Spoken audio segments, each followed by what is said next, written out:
తెలియజేసుకున్నాం. స్తోత్రం స్తోత్రం స్తోత్రం స్తోత్రం స్తోత్రం స్తోత్రం స్తోత్రం స్తోత్రం స్తోత్రం స్తోత్రం స్తోత్రం స్తోత్రం స్తోత్రం స్తోత్రం. మహాగణుడ మహోన్నతుడ జీవం కలిగిన ప్రభు మీ వందనాలు. ఈ సమయంలో మమ్మల్ని ప్రభు మీ యొక్క సన్నిధిలో సమకూర్చి ఇప్పటి వరకు నైనా మరి జరిగినటువంటి ఆరాధన అంతటిలో కూడా మీరు మాతో నడిపించింది వందనాలు చెల్లిస్తున్నాం. మేమున్న పరిశుద్ధ మాటలను బట్టి మీకు వందనాలు చెల్లిస్తున్నాం. ఆయన మేము సంఘములో కుటుంబంలో మా సంఘ కాపరితో విశ్వాసులు ఎలా ఉండాలి, భర్తతో భార్య ఎలా ఉండాలి, మరి తల్లిదండ్రులు బిడ్డలతో ఎలా ఉండాలి, బిడ్డలు తల్లిదండ్రులతో ఎలా ఉండాలి, మరి ఇవన్నీ కూడా మాకు మరి అర్థమయ్యే రీతిలో బోధించిన మా ప్రభుత్వం మీకే వందనాలు.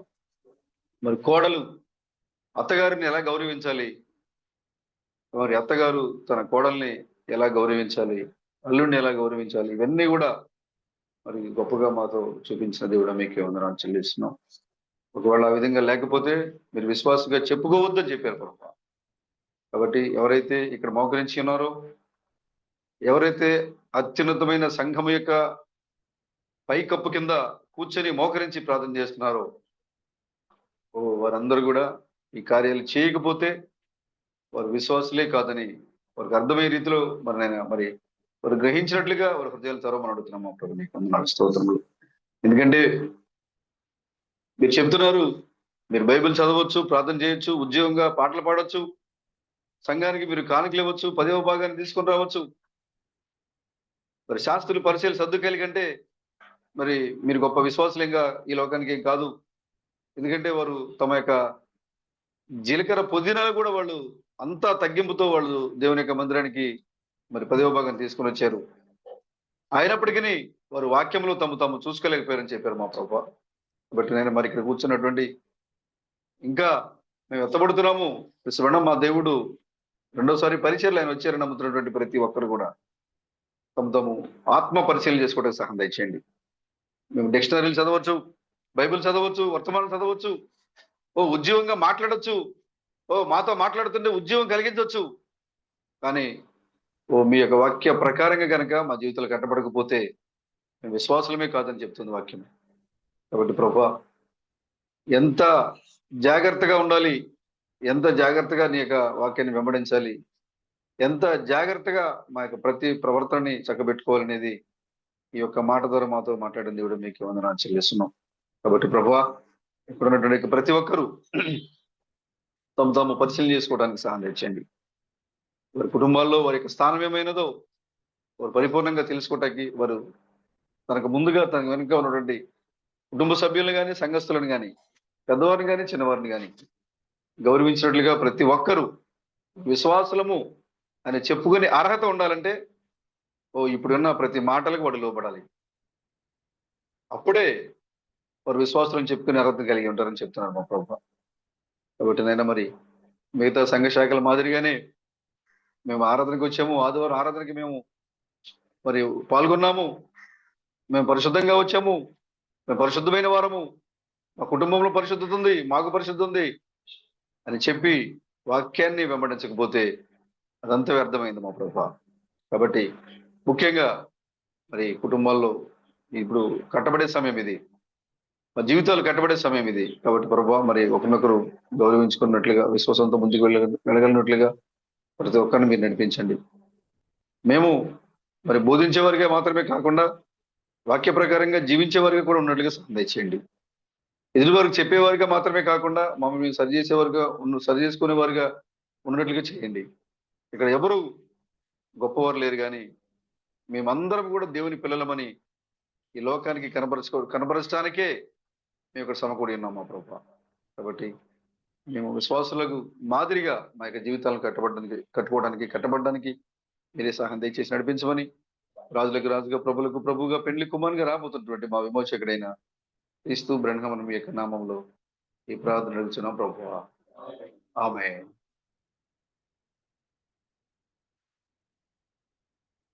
సహోదరి సహోదరులందరికీ కూడా ప్రభు అయిన క్రీస్తు బ్రహ్మం యొక్క నామమున శుభాభివందనాలు. వాతావరణం కొంచెం ఇబ్బందికరంగా ఉంది కాబట్టి కొంచెం ఈరోజు మనం వెళ్ళిపోతే మంచిది. వాతావరణం కూడా చెప్తా ఉంది భయంకరమైన వర్షము గాలి అన్ని ఉంది కాబట్టి అవన్నీ మనము ఇళ్ళకి చేరుకుంటే మంచి ఉద్దేశంతోనే మరలా ఇప్పుడు మనం కలుసుకోవడం జరిగింది. సరే, మంచిది. దేవుని యొక్క నామాన్ని బట్టి మరొకసారి ప్రభు యొక్క సన్నిధిలో కలుసుకోవడానికి ప్రభు ఎంతగానో మన కృపను చూపించారు. ఈ సమయంలో మన యొక్క సహోదరులందరూ కూడా రావటం, వాతావరణం సహకరించకపోయినా పొద్దుటే ఇక్కడికి వచ్చినప్పుడు వాతావరణం బాగానే ఉంది. ఈ వంట చేయడానికి ఇక్కడికి వచ్చినప్పుడు అంతా బాగానే ఉంది. సరిగ్గా ఇక్కడ అన్ని సౌకర్యాలు, నీళ్లు లేవు, బండ గ్యాస్ లేదు, లేట్ అయిపోయింది బాగా. ఈ విషయంలో సహోదరులు కూడా చూడండి, వంటకి కొంచెం ఇబ్బంది అవుతుంది. సిస్టర్ అక్క కూడా కొంచెం బలహీనంగా ఉండడం వల్ల రాలేకపోతుంది. మణి సిస్టర్ ఒకళ్ళు ఉంటున్నారు ఇక్కడ. ఇప్పుడు కొంచెం అవుతుంది, వంటకి ఇబ్బంది అవుతుంది కాబట్టి ఆ విషయంలో ఏం చేస్తే బాగుంటుంది అనేది మరొకసారి కొంచెం సంఘం మీద భారం పడకుండా, సహోదరుల మీద భారం పడకుండా ఏం చేస్తే బాగుంటుందని మరొకసారి మీరు ఆలోచించాలని కోరుతున్నాను. ఇక్కడ ఏమి సౌకర్యంగా లేవు. అన్ని పెట్టుకుని చేసేసరికి విపరీతమైన గాలి, వర్షం. ఇక్కడే 9:30 వరకు మేము ఇక్కడే ఉండిపోయాం. ఆ తర్వాత కొంచెం తగ్గిన తర్వాత వెళ్ళి రెడీ వచ్చామన్నమాట. అంతగా భయంకరమైన గాలి, వర్షంలో మరి అయినా కూడా సహోదరులు లెక్క చేయకుండా దేవుని మరి బిడ్డలతో సహవాసం చేయడానికి వచ్చినట్టు సహోదరులందరికీ కూడా మరి ప్రత్యేకంగా వందనాలు తెలియజేస్తూ ఉన్నాను. మన సహోదరుడు మరి శ్రీకాంత్ యొక్క మరి కుటుంబంలో మరి దేవుడు గొప్ప కార్యం జరిగించారని నేను నమ్ముతున్నాను. ఏదైనా దేవుని యొక్క చిత్తమే జరుగును గాక. ప్రభు యొక్క నామానికి మాత్రమే ఘనత కలుగును గాక. హల్లెలూయా. మంచిది. మన సోదరుడు తీతు బ్రదర్ ఇప్పుడు అనుకుంటా ఫోన్ చేద్దాం అనుకుంటున్నా నేను. బ్రదర్ ఏంటి 2 వారాలు అయిపోయింది, రాలేదు. మీరు మంచిది, ఏదైనా కోల్పోండి, కానీ సహవాసాన్ని మాత్రం కోల్పోవద్దు. ఒకవేళ మనం ఆదివారం మన ప్రభుకి ఇవ్వాల్సిన సమయాన్ని మనం దేనికి ఇచ్చినా కూడా అది వ్యర్థమే. అది మనం తీసుకోలేం, దాన్ని పొందుకోలేము. ఒకవేళ మనం ఈ సమయంలో ఏదైనా పని చేస్తే మనకు ఉపయోగపడద్ది అని అనుకుంటే అది మనం పొందుకోలేము, ఉపయోగం లేదు అది. ఎందుకంటే అది ప్రభు యొక్క సమయం కాబట్టి మీరు ఎరిగి మరి దేవుని యొక్క సమయాన్ని దేవునికి ఇవ్వండి. మీరు ఎక్కడ ఉన్నప్పటికీ, ఏ పరిస్థితిలో ఉన్నప్పటికీ మరి మీరు దేవుని యొక్క సమయాన్ని దేవునికి ఇవ్వండి. ఖచ్చితంగా ప్రభు మీకు అవసరమైతే, మీకు నిజంగా అవసరం ఉంది, మీ యథార్థంగా ప్రభుని ఆరాధన చేసినప్పుడు మీకు నిజంగా అవసరం ఉంటే కనుక మిగతా 6 రోజుల్లో మీరు సంపాదించిన దానికంటే ఎక్కువగా దేవుడు ఇవ్వగలడు. ఆయనకి అసాధ్యమైంది ఏది లేదు. ఆయన ఒక్క మాట సెలవిస్తే చాలు ఆయన. కాబట్టి మనం ఇలాగే ఉండాలని ఆయన చిత్తం కాబట్టి మనల్ని ఇలాగే ఉంచారు ఆయన. కాబట్టి దేవుని యొక్క సమయాన్ని సోదరులనే కాదు, అందరూ ప్రతి ఒక్కళ్ళు కూడా దేవుని యొక్క సమయాన్ని, నేను కూడా ఈ మధ్యన ఒక 4-5 వారాల ఎక్కువ నుంచే లేట్గా వస్తున్నా. మళ్ళీ వారి నుంచి మనం గతంలో ఏదైతే మనం ఒక సిస్టమ్ పెట్టుకున్నామో 10-15 నిమిషాలకి మరలా తాళాలు వేయాలనేది ఒక నేను చేద్దాం అనుకుంటున్నాను. ఎందుకంటే నన్ను నేను సరి చేసుకోవాలి కాబట్టి, నాతో పాటుగా మరి కొంతమందిని నడిపించాలి కాబట్టి. నేను కూడా ఆలస్యంగా, నేను బైబిల్ చదవాలనే ఒక వంకతో నేను కూడా లేట్గానే వస్తున్నా. నాకు అనిపిస్తూనే ఉంది, దోషారోపణ చేస్తూనే ఉంది. ఇక్కడికి చూసుకునేది ఏదో ముందే చూసుకోవచ్చు, లేదా అక్కడికి వెళ్ళగానే చూసుకోవచ్చు కదా. ఈ కారణంతో ఆలస్యంగా వెళుతున్నాం అనే నా హృదయం చెప్తూనే ఉంది. కాబట్టి మళ్ళీ వారం మనకి ఆరాధన 10 గంటలకు స్టార్ట్ అవుతుంది. 10-15కి అంటే అందరూ దగ్గరే ఉన్నారు కాబట్టి 10-15 కల్లా చుట్టూ తలుపులన్నీ క్లోజ్ చేయబడతాయి. ఆ తర్వాత తలుపులు తీయబడవు. కాబట్టి సహోదరులందరూ కూడా, అంటే నా గురించే కాకుండా మనందరి గురించి క్రమశిక్షణలో ఉండాలంటే, దేవుని యొక్క మరి వాక్య ప్రకారంగా మనం ఉండాలంటే ఒక కఠినమైన నిర్ణయాలు తీసుకోగలిగితేనే మనం ఉండగలుగుతాం. కాబట్టి మళ్ళీ వారం ఖచ్చితంగా ఎవరు రాకపోయినా, ఎవరు వచ్చినా, ఎవరైతే లోపల ఉంటారో 10-15 కల్లా డోర్స్ క్లోజ్ చేసేయటమే. ఎందుకంటే మిగతా మనం ఇప్పుడు చాలా మంది సహోదరులు ఉద్యోగం చేసేవాళ్ళు ఉన్నారు, లేదా టైం ప్రకారంగా పనికి వెళ్ళాలి. రమేష్ మీద ఉన్నారు, వాళ్ళు 8-8:30 కల్లా పనికి వెళ్ళకపోతే వాళ్ళు ఏమంటారంటే, పని చేయించుకునే వాళ్ళు ఈ టైంలో వస్తే మేము మీకు ఎందుకు డబ్బులు ఇస్తామయ్యా అని వాళ్ళు ఏం చేస్తారు, పని ఆపేస్తారు బ్రదర్, నిర్దాక్షిణ్యంగా వెనక పంపిస్తారు. చంద్ర బ్రదర్ 11ంటికి వెళ్ళి డ్యూటీకి జాయిన్ అయ్యి తంబేస్తారంటే కుదురుద్దా బ్రదర్, వెళ్ళరా రేపు పొద్దున్న రమ్మంటారు. మరి అన్నిటి విషయాల్లో అంత జాగ్రత్తగా ఉన్నప్పుడు మనం ప్రార్థన రావడానికి అంత నిర్లక్ష్యం ఎందుకు మనకి? దేవుడు అడగట్లేదు కాబట్టి, ఇక్కడ ఏ తమ్మ లేదు కాబట్టి, ఇక్కడ ఏ జీతం ఇవ్వట్లేదు కాబట్టి. అవునా? ఇక్కడ మీకు బహిరంగంగా మీకు జీతం కనపట్లేదు, కానీ మీకు ఇవ్వబోయే జీతం వీటన్నిటికంటే గొప్పది ఉంది అక్కడ. ఇక్కడ మీకు ఫిజికల్ గా తమ్మలు కనపట్లేదు, సంతకాలు కనపట్లేదు మీకు ఇక్కడ, కానీ ప్రతిదీ నోట్ చేయబడుతుంది. ప్రతిదీ, నువ్వు ఏ టైంకి వచ్చావు, ఏ టైంకి వెళ్తున్నావు, ఎందుకు ఆలస్యం చేసావు, కావాలని ఆలస్యం చేసావా, ఇవన్నీ కూడా ప్రతిదీ నోట్ చేయబడుతుంది.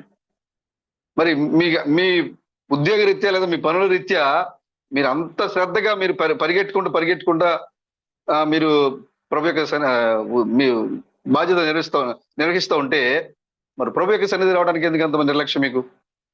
ఆ ఖచ్చితంగా ఆదివారమే పని పెట్టుకుంటాం, మిగతా అన్ని బాగానే మన డ్యూటీలో అన్ని చేసుకుంటాం, మన పనులు చక్కబెట్టుకుంటాం, అన్ని చేసుకుంటాం. ఆదివారం వచ్చేసరికి నిర్లక్ష్యంగా ఉంటాం, ఎందుకంటే ప్రభు మన లెక్క అడగట్లేదు కదా ఇప్పుడు. కానీ ఒక రోజున లెక్క చెప్పాలి. మనం అనుకుంటున్నాం ఇప్పుడు అడగడానికి ప్రభు ఇక్కడ లేరు కాబట్టి మనం లెక్క చెప్పాల్సిన పని లేదు, మనం వెళ్ళకపోయినా ఎప్పుడు వెళ్ళినా పర్వాలేదులే, ఆరాధన అయిపోయినా, పాటలు అయిపోయిన తర్వాత, వాక్యం అయిపోయిన తర్వాత క్లాస్లోకి వెళ్ళినా పర్వాలేదులే అని మనం అనుకుంటున్నామేమో. ప్రతిదీ నోట్ చేయబడుతుంది. నువ్వు ఎందుకు నిర్లక్ష్యం చేసావు, ఎందుకు నువ్వు ఆగావు, ఎందుకు నువ్వు ఆరాధన రాలేదు, ఎందుకు లేట్ అయింది, ఇవన్నీ నాతో సహా మనం అందరం కూడా లెక్క చెప్పాల్సిందే, మనకు ఆలస్యం ఎందుకు అవుతుంది అనేది. కాబట్టి మళ్ళీ వారం మనం ఇవన్నీ కూడా మరి మన ప్రభు ఎదుట నిర్దోషులుగా మనం ఉండాలి అంటే ఇప్పుడే మనం క్రమశిక్షణ నేర్చుకోవాలి, ఇప్పుడే సరిగా మనం నడవాలి. కాబట్టి మనకి 20-30 కిలోమీటర్లు పెద్ద దూరం ఏం కాదు రమేశ్వరులకి. అక్కడ వాళ్ళకంటే వేలూరులో 100 కిలోమీటర్ల పైన ఉంది, చిత్తూరు 90 కిలోమీటర్ల దాకా ఉంటుంది. కాబట్టి అక్కడ ఒక పావు గంట అరగంట టైం ఇచ్చారు. అక్కడ మనకి 20-30 కిలోమీటర్లు పెద్ద దూరం ఏం కాదు. మనం కరెక్ట్ గా మనం అరగంట 30 గంటలో మనం ఏ టైంకి బయలుదేరినా కూడా ఇక్కడ చేరుకోగలుగుతాం. కాబట్టి 10-15-16 నిమిషాలకల్లా ఆ మందిరం లోపలికి ఉండేలాగా మీరు అందరూ కూడా ఆ 15 నిమిషాలు కూడా దూరం నుంచి వచ్చే వాళ్ళ కోసం. ఈ లోకల్ గా ఉన్న వాళ్ళు అయితే 10 గంటలకే రావాలి. 15 నిమిషాలు ఉండే కదని చెప్పి లోకల్ ఉన్న వాళ్ళకి 15 నిమిషాలు రావడం కాదు. లోకల్ గా ఉన్న వాళ్ళు అయితే అంటే దగ్గరలో, సంఘానికి దగ్గరలో అందుబాటులో ఉన్న వాళ్ళు 10 గంటలకల్లా లోపలికి రండి. దూరం నుంచి వచ్చేవాళ్ళు ఆ 10-15 నిమిషాల్లో వాళ్ళు ఆ సమయాన్ని వినియోగించుకొని ఆ లోపలికి రావడానికి మీరు ప్రయత్నం చేయండి. ఎందుకంటే మీరు ఇప్పుడు క్రమశిక్షణలో లేకపోతే ఎప్పటికీ మీరు క్రమశిక్షణలో ఉండలేము, నాతో సహా మనందరం కూడా. కాబట్టి మనం దేని గురించి అయితే మనము మరి ఈ లోకానికి వచ్చామో, దేని గురించి అయితే మనము ఈ లోకాన్ని ఎదిరించి సాక్షులుగా నిలబడ్డామో, ఆ యొక్క దానికి రుజువులుగా మనం లేకపోతే, క్రమశిక్షణ మన దగ్గర లేకపోతే అదంతా వ్యర్థమే. కాబట్టి సోదరులు అందరూ కూడా క్రమశిక్షణ పాటించండి. ఇది ఎవరి కోసమో రావట్లా మీరు ఇక్కడికి, ముఖ్యంగా గుర్తుపెట్టుకోండి. ఎవరి కోసం రావట్లా. పర్లేదు నేను వెళ్ళకపోతే చూడాలి, ఒక వారం నేను వెళ్ళకపోతే నా లోటు ఏంటో తెలియాలి. కొంతమంది అనిపిస్తుంది సిస్టర్స్ కి, కొంతమంది బ్రదర్కి అనిపిస్తుంది నేను లేకపోతే డ్రమ్ ఎలా కొడతారో తెలియాలి, నేను లేకపోతే జూమ్ ఎలా పెడతారో తెలియాలి, నేను లేకపోతే డ్రమ్ ఇంకా మిగతా పనులు ఎలా చక్క పెడతారో తెలియాలి అని కొంతమంది ఆగిపోతూ ఉంటారు. అది సాతాన్ యొక్క ఆత్మ. నువ్వు నేను ఒకళ్ళు రాకపోతే ఆరాధన ఆగదు. నువ్వు ఉన్నావని దేవుడు ఈ భూమిని ఆకే సృజించలే, అవునా? దేవుడు యూనివర్సల్ గా దీన్ని తయారు చేసి పెట్టాడు అక్కడ. కాబట్టి మీరు ఆ యొక్క మనస్తత్వంతో, అలాంటి ఆలోచన విధానంతో మీరు ఉండొద్దు.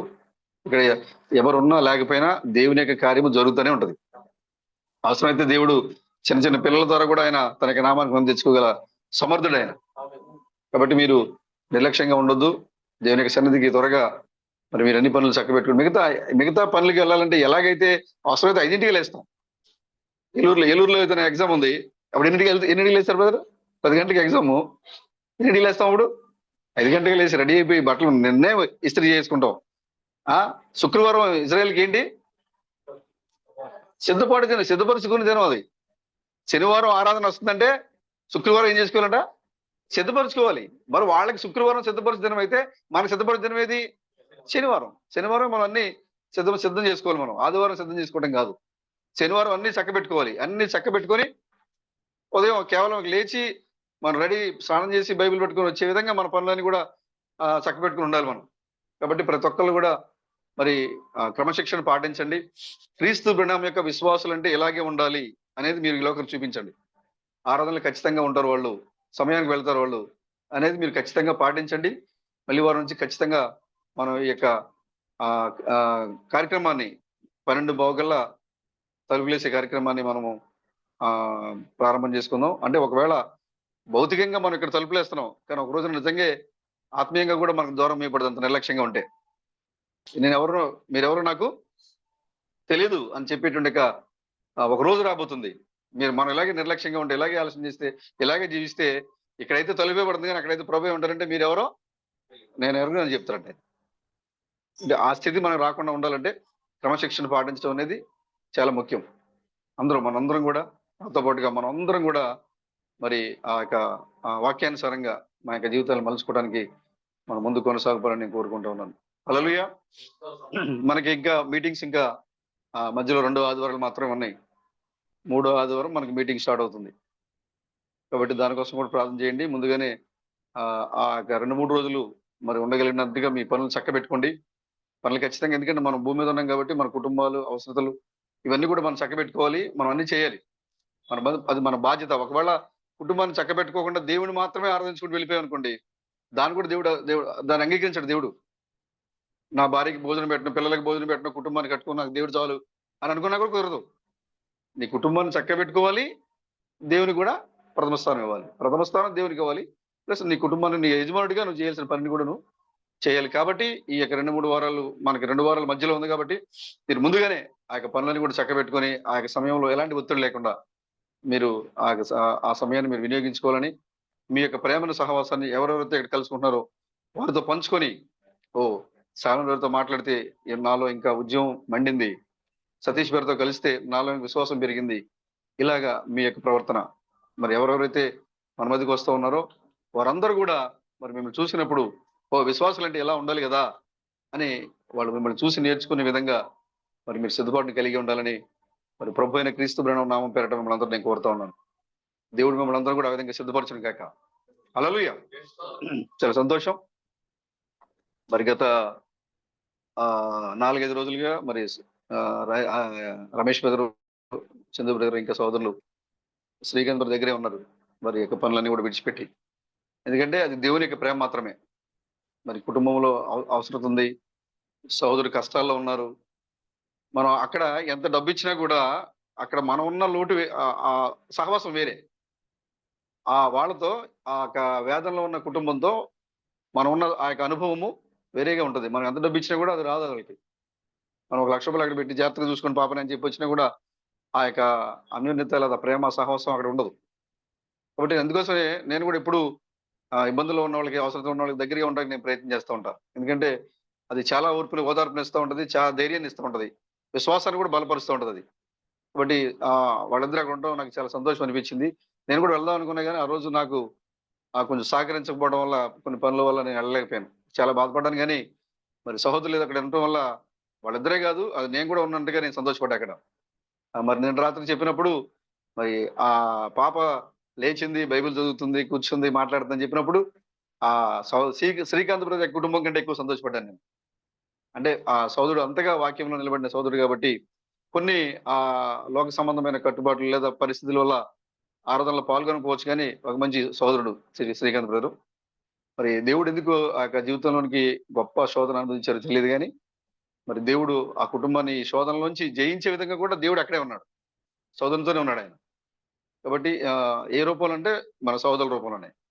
ఇప్పుడు అక్కడ ఉన్నటువంటి సోదరులిద్దరికి కూడా ప్రత్యేకంగా ఉందని తెలియజేస్తూ ఉన్నాను. ఇది చాలా గొప్ప కార్యం అది. ఆమేన్. సోదరులిద్దరిని, వారి కుటుంబాన్ని కూడా దేవుడు బహుగా దీవించును గాక. హల్లెలూయా. సరే, మంచిది. ఈ సమయంలో కొన్ని మాటలు మనం చూద్దాం. ఒకరోజు నేను అంటే చెర్రీకి ఒక 5 సంవత్సరాలు అనుకుంటా, 5 సంవత్సరాల వయసులో అనుకుంటా, ఎత్తుకొని బయటకు తీసుకెళ్ళారు. రోడ్డు మీదకి వెళ్తున్నా ఎత్తుకొని మాట్లాడుకుంటూ వెళ్తా. 5 సంవత్సరాలు అంటే చిన్నోడే కదా. వెళ్ళేటప్పుడు నేను ఒక అక్షరం చెప్తున్నా, ఎత్తుకుని ఉన్నా, భుజం మీద ఉన్నాడు, ఎత్తుకున్నా, ఒక అక్షరం చెప్తున్నా, బ్రే అంటున్నా. ఆయన ఏమన్నాడంటే బ్రహ్నాం అంటున్నాడు. ఏ అంటున్నా, యేసుక్రీస్తు అంటాడు. నాకు ఆశ్చర్యం కలుగుతుంది. నేను ఒక అక్షరం చెప్తే మొత్తం చెప్తున్నాడు ఈయన. నేను నా మైండ్ లో ఉంది, నేను ఏం మాట్లాడాలనుకుంటున్నానో నా మైండ్ లో ఉంది. నేను బ్రే అంటే ఆయన ఏమంటున్నాడు, బ్రహ్నాం అంటున్నాడు. ఏ అంటే యేసుక్రీస్తు అన్నాడు. తా అంటే తామస్ అన్నాడు. అరే, నా మైండ్ లో ఉంది, ఈయన చెప్తున్నాడు అని నేను ఆశ్చర్యపడుతూ ఉన్నా. ఆ సమయంలో రోడ్డు మీదకి వెళ్ళిన తర్వాత ఒక ఐస్ క్రీమ్ బండి వచ్చింది. ఐస్ క్రీమ్ బండి వచ్చినప్పుడు చిన్నోడు కదా, దాన్ని చూసి గట్టిగా ఏంటి నాకు ఐస్ క్రీమ్ కాలేదు ఎడుతున్నాడు. సరే మరి నేను ఐస్ క్రీమ్ కొనిచ్చా. ఐస్ అనుకుంటది, ఐసే, ఐస్ క్రీమ్ కదా, ఐసే. అది తినుకుంటే కొంచెం దూరంగా వెళ్ళాం మేమిద్దరం. అది తినే క్రమంలో ఏం చేశాడు, ఒళ్ళంతా చేతుల నిండా, మూతి నిండా, మొహం నిండా రాసేసుకున్నాడు. ఇప్పుడు అదంతా ఏమైపోయింది, జిడ్డు అయిపోయింది ఐస్తో. పట్టుకోవడానికి లేదు. నేనేమో ఏదో వైట్ షర్ట్ లాంటిది తీసుకున్నా. ఒకవేళ దగ్గరికి ఎత్తుకుంటే ఏమవుద్ది, ఇప్పుడు నా షర్ట్ పాడైపోద్ది. ఇప్పుడు ఆయన ఒళ్ళంతా ఏముంది, జిడ్డు పట్టేసి ఉంది. కాబట్టి నేనేం చేశానంటే దూరంగా నడిపించుకుంటూ నేను దగ్గరే ఉన్నా, కానీ నా దగ్గర రాని ఇట్లా నడిపించుకుంటూ ఏడుస్తున్నాడు. చిన్నోడు కాబట్టి ఎత్తుకొని ఏడుస్తున్నాడు. ఆయన ఎత్తుకోవడం లేదు, ఎందుకంటే ఆ జిడ్డంతా ఇప్పుడు ఏమవుద్ది, నాకంటే వస్తుంది. కానీ దూరంగా వదిలిపెట్టలేము, ఎందుకంటే రోడ్డు మీద ఉన్నాం. రోడ్డు మీద కాబట్టి వాహనాలు వస్తూ ఉంటే దూరంగా విడిచిపెట్టలేము, కానీ ఎత్తుకోలేము, విడిచిపెట్టలేము. కాబట్టి కొన్ని మాటలు ఏదో ఒకటి కలిపి ఏదో ఒకటి సరదాగా అతను నవ్వే విధంగా ఏదో ఒకటి చెప్పుకుంటా, నవ్వించుకుంటా ఇంటికి తీసుకొచ్చా. దూరంగా ఉన్నాడు నాతో, నేను దూరంగా తీసుకుంటూ వచ్చా. ఇంటికి తీసుకొచ్చిన తర్వాత ముందుగా వెళ్ళి ట్యాప్ దగ్గరికి వెళ్ళి కడిగి తర్వాత టవల్ తీసుకొచ్చి తుడిచి అప్పుడు ఎత్తుకున్నాను నేను. ఇదంతా అయిపోయిన తర్వాత, ఇది దాదాపు 2015 సంవత్సరంలో జరిగినట్టుంది. దీన్ని నేను నా అనుభవంగా రాసే డైరీలో రాత్రి తిరిగేస్తుంటే కనపడింది నాకు ఇది.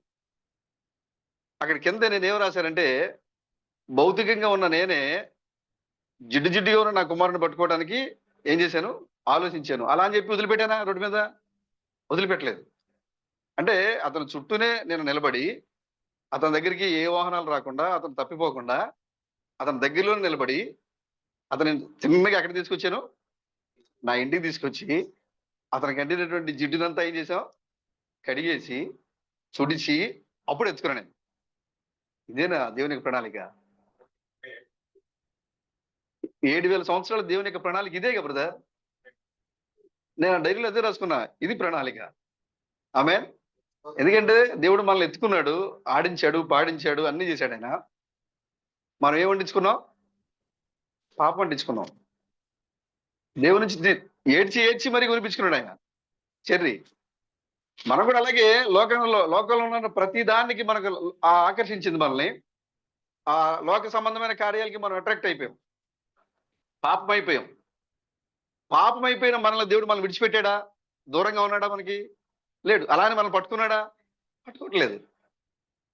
మనల్ని వెన్నంటి ఉండి మనల్ని నడిపించుకుంటూ తీసుకొచ్చి మనల్ని రక్షించి మనల్ని విమోచించి మళ్ళా తిరిగి ఎత్తుకున్నాడు. ఇది దేవుని యొక్క పూర్తి ప్రణాళిక. ప్రభుకి స్తోత్రం కలుగాక. ఒక బ్రదర్ రాశాడు, అయితే 2015లో ఫేస్బుక్ లో. అప్పుడు మనకు క్రిస్ థామస్ గురించి గట్టిగా పెడుతున్నాం. అప్పటి వరకు క్రిస్ బెండం దేవుడు అని మనం పెట్టుకుంటూ, ఇప్పుడు ఏం చేసామంటే, ఇప్పుడు ఆ క్రిస్ బెండమే మరలా క్రిస్ థామస్ గా వచ్చారు అని మనం సోషల్ మీడియాలో పెడుతున్నప్పుడు, ఒక సోదరుడు డెక్స్టర్ అంట అతని పేరు, మన వేరే కంట్రీ, ఆయన ఏం పెట్టాడంటే, అది నేను స్క్రీన్ షాట్ చేశాను, పెట్టాను కానీ ఫోన్లో అది పోయింది. అది చాలా ఫోటోలు, చాలా కామెంట్స్ పోయినాయి. అవన్నీ కూడా మనకు విట్నెస్లే. అది మన తర్వాత ఈ లోకానికి ఉంటే దాంట్లో దొరుకుతాయి, కొంచెం టైం పడుతుంది. దాంట్లో ఏమని కామెంట్ చేశాడంటే, ఆయన ఒక రోజున యేసుక్రీస్తు దేవుడు అని నమ్మావు, ఇంకొక రోజున బ్రహ్మ దేవుడు అని నమ్మావు, ఇప్పుడు మళ్ళీ ఎవరు దేవుడు అని చెప్తున్నావు అని పెట్టి ఆయన ఏమన్నారంటే, ఆయన కామెడీగానో పెట్టాడో సీరియస్ గా పెట్టాడో తెలియదు మనకి. 2015 అది. 2016లో రాజు మేడంకి ఇండియా బ్రాండ్గా మారిపోతాడు అని పెట్టాడు. ఇండియా బ్రాండ్ అమ్మా. 2015లో ఉన్నావు, 2016 కల్లా ఏమంటాడు ఈయన, రాజు మేడంకి ఇండియా బ్రాండ్గా మారిపోతాడు, ఇప్పుడు ఇండియా బ్రాండ్ అయిపోతాడు ఈయన. అంతేకాకుండా ఈయన ఎక్కడుంటారంటే, ఆయన నివాసం ఎక్కడంటే క్రీస్తు బెండాం యొక్క కుడిపార్శ్వంలో కూర్చొని ఉంటాడు ఆయన అని పెట్టాడు. ఎందుకు పెట్టాడు తెలియదు ఆయన. ఆ కామెంట్ ఎందుకు రాశాడో తెలియదు ఆయన.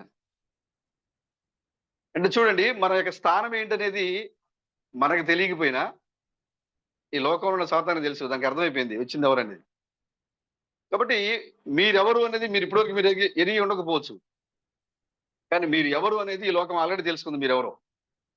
దేవుడు మనల్ని ఎందుకు ఈ లోకంలో పేదవారిగా, దీనులుగా ఎందుకు మనల్ని ఉంచారంటే, ఆయన ఈ లోకానికి పేదవాడిగా, దీనుడిగా రావడానికి ఇష్టమైంది కాబట్టి మన మధ్యలో రావడానికి.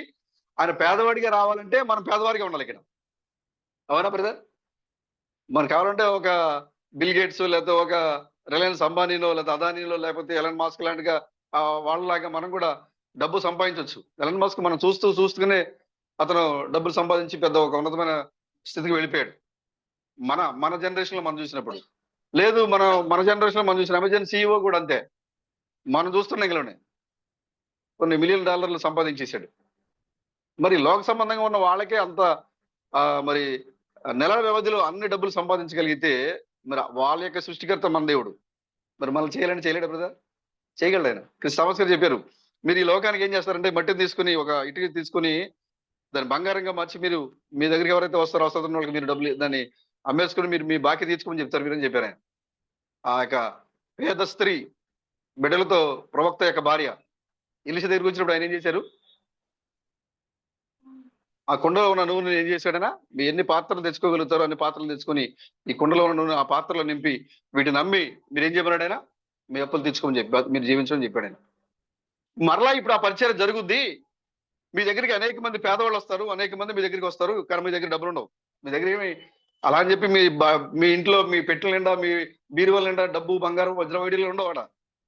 నువ్వేం పట్టుకుంటుంది మారిపోతుంది. నువ్వు అప్పుడు ఎవరైతే నిజంగా అవసరతలో వచ్చి, ఓ ఆ రమేష్ బ్రదర్ నేను ఇప్పుడు అవసరత ఉన్నాను అని చెప్పినప్పుడు, యథార్థమైన హృదయంతో నువ్వు అడిగినప్పుడు, నేను అడిగినప్పుడు అప్పుడు నువ్వేం చేస్తావు అంటే నిజంగా వాళ్ళకి అవసరత నువ్వు ఎరిగి ఉంటావు కాబట్టి, ఎందుకంటే అప్పటికే నువ్వు హృదయ రహస్యాలు చెప్పగల స్థితికి వచ్చేస్తావు. నువ్వు అక్కడ నువ్వు ఎరిగి ఉన్నావు కాబట్టి నీ చేతిలో నీ ఎదురుగా ఉన్న ఒక మట్టి పిల్ల ఇది ఇటుకురా ఏదో ఒకటి తీసుకొని దాన్ని పట్టుకొని ముట్టుకొని బంగారంగా మార్చి వాళ్ళకి ఇచ్చి నువ్వు దీన్ని తీసుకుని వెళ్ళి నీ అప్పులు తెచ్చుకొని నీ కుటుంబాన్ని పోషించుకోమని ఇస్తామని చెప్పారు థామస్ గారు. ఎందుకంటే అలాంటి స్థితిని మనం పొందబోతున్నాం. అయినా కూడా ఎందుకు మనం పేదవాడిగా ఉన్నామంటే, దేవుడు పేదవాడిగా, దీనుడిగా, తిరస్కరించబడిన వాడిగా ఈ లోకానికి రావడానికి ఆయనకి ముందుగానే ప్రణాళిక ఉంది కాబట్టి, ఆయన పేదవారి మధ్యలోనికి, తిరస్కరించబడిన వారి మధ్యలోనికి, హేళన చేయబడిన వారి మధ్యలోకి రావడం కోసమే ఆయన మనల్ని ఆ విధంగా ఉంచాడు ఆయన. లేదంటే మనకు కావాలంటే ఎప్పుడూ ధనవంతులు అయిపోయాం మనం. అవునా బ్రదర్? కానీ మనం ధనవంతులు అవటం దేవుడికి ఇష్టం లేదు అసలు. అందుకోసం మనల్ని పేదవారిగా ఉంచాడు ఆయన. కాబట్టి ప్రభు మమ్మల్ని పేదవారిగా ఉంచావు, నీకు స్తోత్రం అని చెప్తారా? లేదా ప్రభు నన్ను ధనవంతులు చేయి అని అంటారా? ఎందుకంటే ధనవంతుల మధ్యలోకి రాలేదు ఆయన, పేదవారి మధ్యలోకి వస్తున్నాడు ఆయన. అందుకని సామాన్యతలో వర్తమానం చర్కిస్తారు బ్రహ్మం గారు. కాబట్టి దీనులుగా, దరిద్రులుగా, మరి తిరస్కరించబడిన వారిగా, హేళన చేయబడిన వారిగా ఈ లోకానికి మనం చూసినప్పుడు వీళ్ళు చాలా మరి దరిద్రులు, వీళ్ళు కటిక బేదరికంలో ఉన్న వాళ్ళు, వీళ్ళు ఏ రోజుకి ఆ రోజే వాళ్ళు తెచ్చుకొని జీవించాల్సిన పరిస్థితి కలిగిన వాళ్ళు వీళ్ళు అని మనం చూసి ఎగతాళి చేసే విధంగా మన యొక్క జీవన విధానం ఉంటుంది. అలా ఉంటే నిజంగా మన ధన్యులని బైబిల్ చెప్తుంది. హల్లెలూయా. కాబట్టి ఆ విధంగా ఉంచినందుకు ఆ దేవాది దేవుడైన ప్రభువుకి స్తోత్రం కలుగును గాక. ఆమేన్. మనం ఏమై ఉన్నామో లోకం ముందుగానే గుర్తించింది, మనం తెలుసుకోలే. వీళ్ళు తెలుసు మనం బ్రహ్మాలుగా మారిపోతామని ముందే చెప్పింది మనకి లోకం. ఇప్పుడు మన నిజంగా మనం అందరం ఏమైపోయాం? 2016లోనే మారిపోయాం, మనం అందరం బ్రహ్మం అయిపోయాం. ఇప్పుడు ఈ మాట ఇప్పుడు చెప్పామనుకోండి, ఇంకా వాళ్ళు మాకు తెలుసు మీరు చెప్తారని అంటారు. మనం ఏమై ఉన్నామో మనం ఈ లోకానికి మనం నిరూపించుకుంటున్నాం మనం. ప్రభుకి స్తోత్రం కలుగాక. సరే, మంచిది. యోహాను సువార్త 7వ అధ్యాయము, యోహాను సువార్త 7వ అధ్యాయము, పేజ్ నెంబర్ 87, 2-3 చోట్ల నుంచి నేను చదువుతాను చూడండి. 10వ వచనం. అయితే ఆయన సహోదరులు పండగకు వెళ్ళిపోయిన తరువాత ఆయన కూడా బహిరంగముగా వెళ్ళక రహస్యముగా వెళ్ళెను. పండుగలో యూదులు ఆయన ఎక్కడనని ఆయనను వెతుకుచుండిరి. మరియు జన సమూహములలో ఆయనను గూర్చి గొప్ప సణుగు పుట్టెను. కొందరు ఆయన మంచివాడనని, మరికొందరు కాడు, ఆయన జనులను మోసపుచ్చువాడనని. అయితే యూదులకు భయపడి ఆయనను గూర్చి ఎవడను బహిరంగంగా మాట్లాడలేదు. ఆమేన్. 27వ వచనము, 25 నుంచి. యెరూషలేము వారిలో కొందరు వారు చంప వెదకువాడు ఈయనే కాడా, ఇదిగో ఈయన బహిరంగముగా మాట్లాడుచున్నను, ఈయనను ఏమనరు, ఈయన క్రీస్తని అధికారులు నిజముగా తెలుసుకొని ఇందరా, అయినను ఈయన ఎక్కడివాడో ఎరుగుదుము. క్రీస్తు వచ్చినప్పుడు ఆయన ఎక్కడివాడో ఎవడను ఎరుగడని చెప్పుకొనిరి. ఆమేన్. 31వ వచనము. మరియు జన సమూహములలో అనేకులు ఆయన యందు విశ్వాసముంచి క్రీస్తు వచ్చినప్పుడు ఈయన చేసిన వాటికంటే ఎక్కువైన సూచక క్రియలు చేయునా అని చెప్పుకొనిరి. జనసమూహము ఆయనను గూర్చి ఏలాగు సణుగునుట పరిసయ్యులు వినినప్పుడు ప్రధాన యాజకులను పరిసయ్యులను ఆయనను పట్టుకున్నటకు బంట్రోతులను పంపిరి. యేసు ఇంకా కొంతకాలము నేను మీతో కూడా ఉందును, తరువాత నన్ను పంపిన వాని యొద్దకు వెళ్ళుదును. మీరు నన్ను వెదకుదురు గాని నన్ను కనుగొనరు. నేను ఎక్కడ ఉందునో అక్కడికి మీరు రాలేరని. అందుకు యూదులు, మనము ఈయనను కనుగొనకుండానట్లు ఈయన ఎక్కడికి వెళ్ళబోచున్నాడు? గ్రీసు దేశస్థులలో చెదిరిపోయిన వారి యొద్దకు వెళ్ళి గ్రీసు దేశస్థులకు బోధించునా? నన్ను వెదుగుదురు గాని నన్ను కనుగొనరు. నేను ఎక్కడ ఉందునో అక్కడికి మీరు రాలేరని ఆయన చెప్పిన ఈ మాట ఏమిటో అని తమలో తాము చెప్పుకొని చుండిరి. ఆమె ప్రార్థన చేసుకుంది. ఓ మా మంచి ప్రభువా, అబ్రహాము దేవుడా, ఇస్సాకు దేవుడా, యాకోబు దేవుడా, యోసేపు దేవుడా, ఓ సియోను దేవుడా, మీకు వందనాలు చెల్లిస్తున్నాం. ఓ ఈ యొక్క సమయంలో, అతి మహిమగల సమయంలో దేవుని గూర్చిన మర్మము, దేవుడు ఏమై ఉన్నాడు అనే బయలుపాటు కలిగిన సమయంలో మమ్మల్ని తీసుకుని వచ్చిన దేవుడా, మీకే వందనాలు, స్తోత్రములు. ఓ నిన్ను పట్టుకోవడానికి ఆదాము నీకు దూరమయ్యాడు. ఆదాము నీకు దూరమైన దగ్గర నుండి మీరు ఎక్కడున్నారో పట్టుకోవడానికి ఆదాము మొదలుకొని నేటి వరకు ప్రతి ఒక్కరు ఓ దేవుని పట్టుకోవాలని, దేవుని నామాన్ని ఎరిగి ఉండాలని, దేవుని నామంలో ఆరాధన చేయాలని ఎంతో ఆశపడ్డారు. ఓ దాని కొరకు వారి యొక్క జీవితాలను త్యాగం చేశారు. ఓ దాని కొరకు దీనులుగా మారిపోయారు. దాని కొరకు అరణ్య మార్గాన్ని పట్టుకున్నారు. దాని కొరకు ఓ సొరంగాల్లో, ఓ గుహల్లో వాళ్ళు నిద్రించారు. దాని కొరకు వస్త్రహీనలు అయిపోయారు. దాని కొరకు ఆహారం లేక ఆకలితో అలమటించారు. ఓ దాని కొరకు ఎర్ర సముద్రాన్ని దాటారు, యార్దాలను దాటారు. అనేక తెగులను వాళ్ళు జయించారు. అనేక సమస్యలను వాళ్ళు జయించుకుంటూ వచ్చారు. అయినా ఈ యొక్క రహస్యాన్ని వాళ్ళు పొందలేకపోయారు. ఓ మేము ఎలాంటి కష్టం లేకుండా, ఎలాంటి ఇబ్బంది లేకుండా, ఓ మేము మా యొక్క సొంత నివాస స్థలాల్లో, సొంత ప్రాంతాల్లో కూర్చుని ఉంటే వర్తమానము వెతుక్కుంటూ మా దగ్గరికి వచ్చింది మా ప్రభువా. ఓ దేవుడు ఎవరు, ఆయన నామం ఏంటి అనేది మేము ఎలాంటి ఇబ్బంది లేకుండా, ఎలాంటి త్యాగం లేకుండా, ఎలాంటి కష్టం లేకుండా ఆ యొక్క మర్మాన్ని మీరు మా దగ్గరికి పంపించారు మా ప్రభువా. ఓ ఇది నిజంగా ఒక విశ్వాసికి ఎలాంటి మహిమగల సమయం మా ప్రభువా, మీకు వందనాలు. కాబట్టి దేవుని యొక్క నామాన్ని ఎరిగినటువంటి యొక్క సహోదరులు ఓ మహిమగల సహోదరులుగా ఉన్నారు. దేవుడు ఎవరు అని ఎరిగిన సహోదరులు గొప్ప ప్రజలుగా ఉన్నారు. కాబట్టి మా ప్రభు మరి దావీదు చెప్పినట్లుగా యెహోవా దేవుడుగా గల జనులు ధన్యులు అని చెప్పినట్లుగా మా ప్రభు ఓ ఇక్కడ నిలబడిన సహోదరులు అందరూ కూడా ఈ లోకంలో ధన్యమైన ప్రజలుగా ఉన్నారు మా ప్రభు. ఓ చదవబడిన లేఖన భాగాలను మీ చేతులకు అప్పగించుకుంటున్నాం. గొప్ప దేవుడా, మీరే నడిపించి మాట్లాడండి. మీరే మహిమ ఘనత ప్రభావం పొందుకునమని మా విమోచకుడైన క్రీస్తు బ్రహ్మణం యొక్క నామములో ఈ ప్రార్థన అడుగుచున్నాం ప్రభువా, ఆమేన్. God bless you brother. Thank you. కూర్చున్నాం.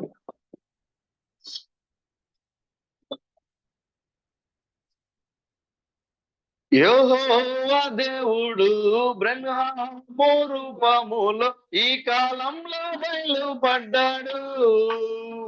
అందరు గట్టిగా చప్పట్లు కూడా గట్టిగా పడదాం. హల్లెలూయా. చదవబడిన లేఖన భాగం నుండి యేసు క్రీస్తు ఎవరు, క్రీస్తు బృందం ఎవరు, క్రీస్తు థామస్ ఎవరు, చిన్న అంశంగా కొన్ని విషయాలు మనం మాట్లాడుకుందాం. ఎందుకంటే ఈ లోకానికి యేసు మాకు తెలుసు అని అనుకుంటున్నారు, కానీ ఈ లోకానికి యేసు ఎవరో నిజంగా తెలియదు. మాకు యేసు తెలుసు అనుకుంటున్నారు వాళ్ళు.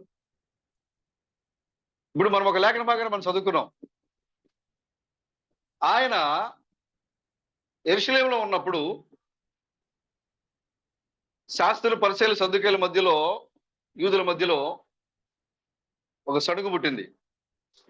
కొంతమంది చెప్పారట యేసు మంచివాడు అని చెప్పారంట. మరి కొంతమంది ఏం చెప్పారంట, యేసు మంచివాడు కాదు అని చెప్పారంట. కొంతమంది నమ్ముతున్నారు యేసు మంచివాడు అని. మరి కొంతమంది ఏమి నమ్ముతున్నారు, యేసు మంచివాడు కాదు, మోసగాడు అని నమ్ముతున్నారు. మరికొంతమంది ఏం చెప్తున్నారంటే, ఈయన బహిరంగముగా సువార్త చేస్తున్నా కూడా ఎవరు ఈయన ఆపట్లేదేంటి? ఒకవేళ ఇక్కడ ఉన్న వాళ్ళందరూ కూడా ఈయన క్రీస్తుని అంగీకరించేశారా అని అనుకుంటారు కొంతమంది. మరి కొంతమంది అన్నారు, ఈయన క్రీస్తు అయితే మన మధ్యలో ఎందుకుంటాడు, ఈయన డౌట్లు చూసారా? మనకే కాదు, ఆ రోజుల్లో వాళ్ళకున్న డౌట్లు ఇవన్నీ. ఈయన మంచోడు కాదు, క్రీస్తు కాదు. క్రీస్తు అయితే ఎక్కడ ఉండాలి? మన మధ్య ఎందుకుంటాడు క్రీస్తు? మరి ఎక్కడ ఉండాలి క్రీస్తు? వాళ్ళు అనుకుంటున్నారు క్రీస్తు అంటే వాళ్ళ ఉద్దేశము, దేవుడు అంటే వాళ్ళ ఉద్దేశము, దేవుడు ఎక్కడో పైన ఉండాలి, ఆయన పైనుండి మనకి సమాధానం ఇచ్చే దేవుడు ఆయన, మనం కిందుండి ఆయన ప్రార్థన చేయాలి. ఇది ఈ లోకం నేర్పించిన బోధ, ఆరాధన. ఇది ఇప్పుడు కాదు, ప్రతి కాలములోనూ జరుగుతూ వస్తూ ఉంది. అందుకోసమే వాళ్ళు ఏమనుకుంటున్నారంటే క్రీస్తు అంటే మన మధ్యలో ఎందుకుంటాడు, ఆయన ఎక్కడి నుంచి వస్తాడో మనకు తెలియదు కదా, అసలు క్రీస్తు ఎక్కడి వాడో మనం ఎరుగం కదా అని కొంతమంది అనుకుంటున్నారు. మరికొంతమంది అనుకుంటున్నారు ఏం చేసిన కార్యాలు చూస్తే క్రీస్తు వచ్చినప్పుడు ఎందుకంటే గొప్ప కార్యాలు చేస్తాడా, దీన్ని బట్టి చెప్పకూడదా బ్రదర్? ఎన్ని డౌట్లు బ్రదర్, ఎంత ఇప్పుడు మీరు అనుకుంటున్నారు మనకే వచ్చిన డౌట్లని, మీకంటే ముందే వచ్చినాయి లోకానికి. కాబట్టి ఈ యేసు ఎవరు? ఇప్పుడు మనం చెప్తున్నాము ఆ యేసు క్రీస్తు రెండవ రాకడలో మరలా మానవుడిగా క్రీస్తు బిణముగా వచ్చారు.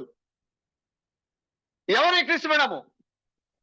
మనం చెప్తున్నాము ఆ క్రీస్తు బిణం మరలా తిరిగి రెండవసారి పరిచర్లో క్రీస్తు థామస్ గా ఇండియా దేశానికి వచ్చి మరొక పాదము కుడి పాదాన్ని ఆయన సముద్రమ సింహంలో మోపి ఆర్భటించాడు ఆయన. ఎవరి యొక్క థామస్? యేసు ఎవరు ఎరిగి ఉంటే, బిణం ఎవరు ఎరిగి ఉంటే, థామస్ ఎవరు ఎరిగి ఉంటే అప్పుడు నీవెవరో నువ్వు ఎరిగి ఉంటావు. అసలు వాళ్ళెవరో ఎరిగి నీకు ఎరగకుండా నీవుంటే నువ్వెవరో, నీకు దేవుడు నీ కోసం చేసిన ఆ గొప్ప ప్రణాళిక ఏంటో, త్యాగం ఏంటో నీకు అర్థం కాదు. అందుకోసం క్రిస్ గారు చెప్పారు, ముద్ర పగలగొట్టబడేటప్పుడు 7వ ముద్ర మీరు చూస్తే కనుక గొప్ప విషయాలు చెప్పారు. దాంట్లో మనం చదువుతూ ఉంటే ఏంటి ఇది ఇంతకుముందు చదివాను కదా, నేను ఎంత బాగా చెప్పారండి అనుకున్నాను నేను దాన్ని చదివేటప్పుడు. ఒక 4 పేరాలు మించి వెళ్ళలేకపోయాను నేను, అంత టేస్ట్గా ఉంది. అంటే అర్థమవుతుంది కానీ మళ్ళా చదివిందే మళ్ళా చదువుతున్నాను నేను, అంటే అంత బాగా చెప్పారు అక్కడ. 7వ ముద్ర స్టార్టింగ్ లో చాలా బాగా వర్ణించారు. ఆయన అంటున్నారు అక్కడ, నేను నా జీవితంలో జరిపిన కూటముల కంటే, అన్ని కూటముల కంటే ఇప్పుడు ఇక్కడ జరుగుతున్న ఈ కూడికలు మహిమగల కూడికలు అని చెప్పారు. ఎప్పుడు? 7వ ముద్ర పగలగొట్టబడినప్పుడు. 7వ ముద్ర పగలగొట్టి ఆయన చెప్తున్న మాట ఏంటి? నా జీవితంలో ఆయన 1935లోనో 36లోనో సువార్త పరిచయం మొదలుపెట్టారు. మొదలుపెట్టి ఎప్పుడు చెప్తారు ఈ మాట? 1965లో ముద్రని పగలగొట్టి చివరి ముద్ర గురించి మాట్లాడుతూ ఆయన ఏమన్నారు? 63లో ముద్రను పగలగొట్టి ఆయన ఏమన్నారు? నా జీవితంలో జరిగించిన అన్ని కూటముల కంటే, అన్ని కూడికల కంటే ఇప్పుడు ఇక్కడ జరుగుతున్న ఈ కూడిక మహిమగల కూడికలు. అంటే మీరు ఎలాంటి కూడికల్ని లేదా ఎలాంటి వర్తమానాన్ని మీరు అనుభవిస్తున్నారంటే, ఈ చరిత్రలో, ప్రపంచ చరిత్రలో ఇప్పటి వరకు ఎవరు అనుభవించని మహిమగల వాక్యాన్ని, మహిమగల అనుభవాన్ని మనం అనుభవిస్తూ ఉన్నాం. హల్లెలూయా. అని అంటున్నారు, జనాలు చూడడానికి ఈ మందిరంలో విచిత్రంగా కట్టబడుతుంది అనుకుంటున్నారు. ఇది పైనే కాదు, ఈ మందిరము లోపల కూడా విచిత్రంగా కట్టబడుతుందని చెప్పారు.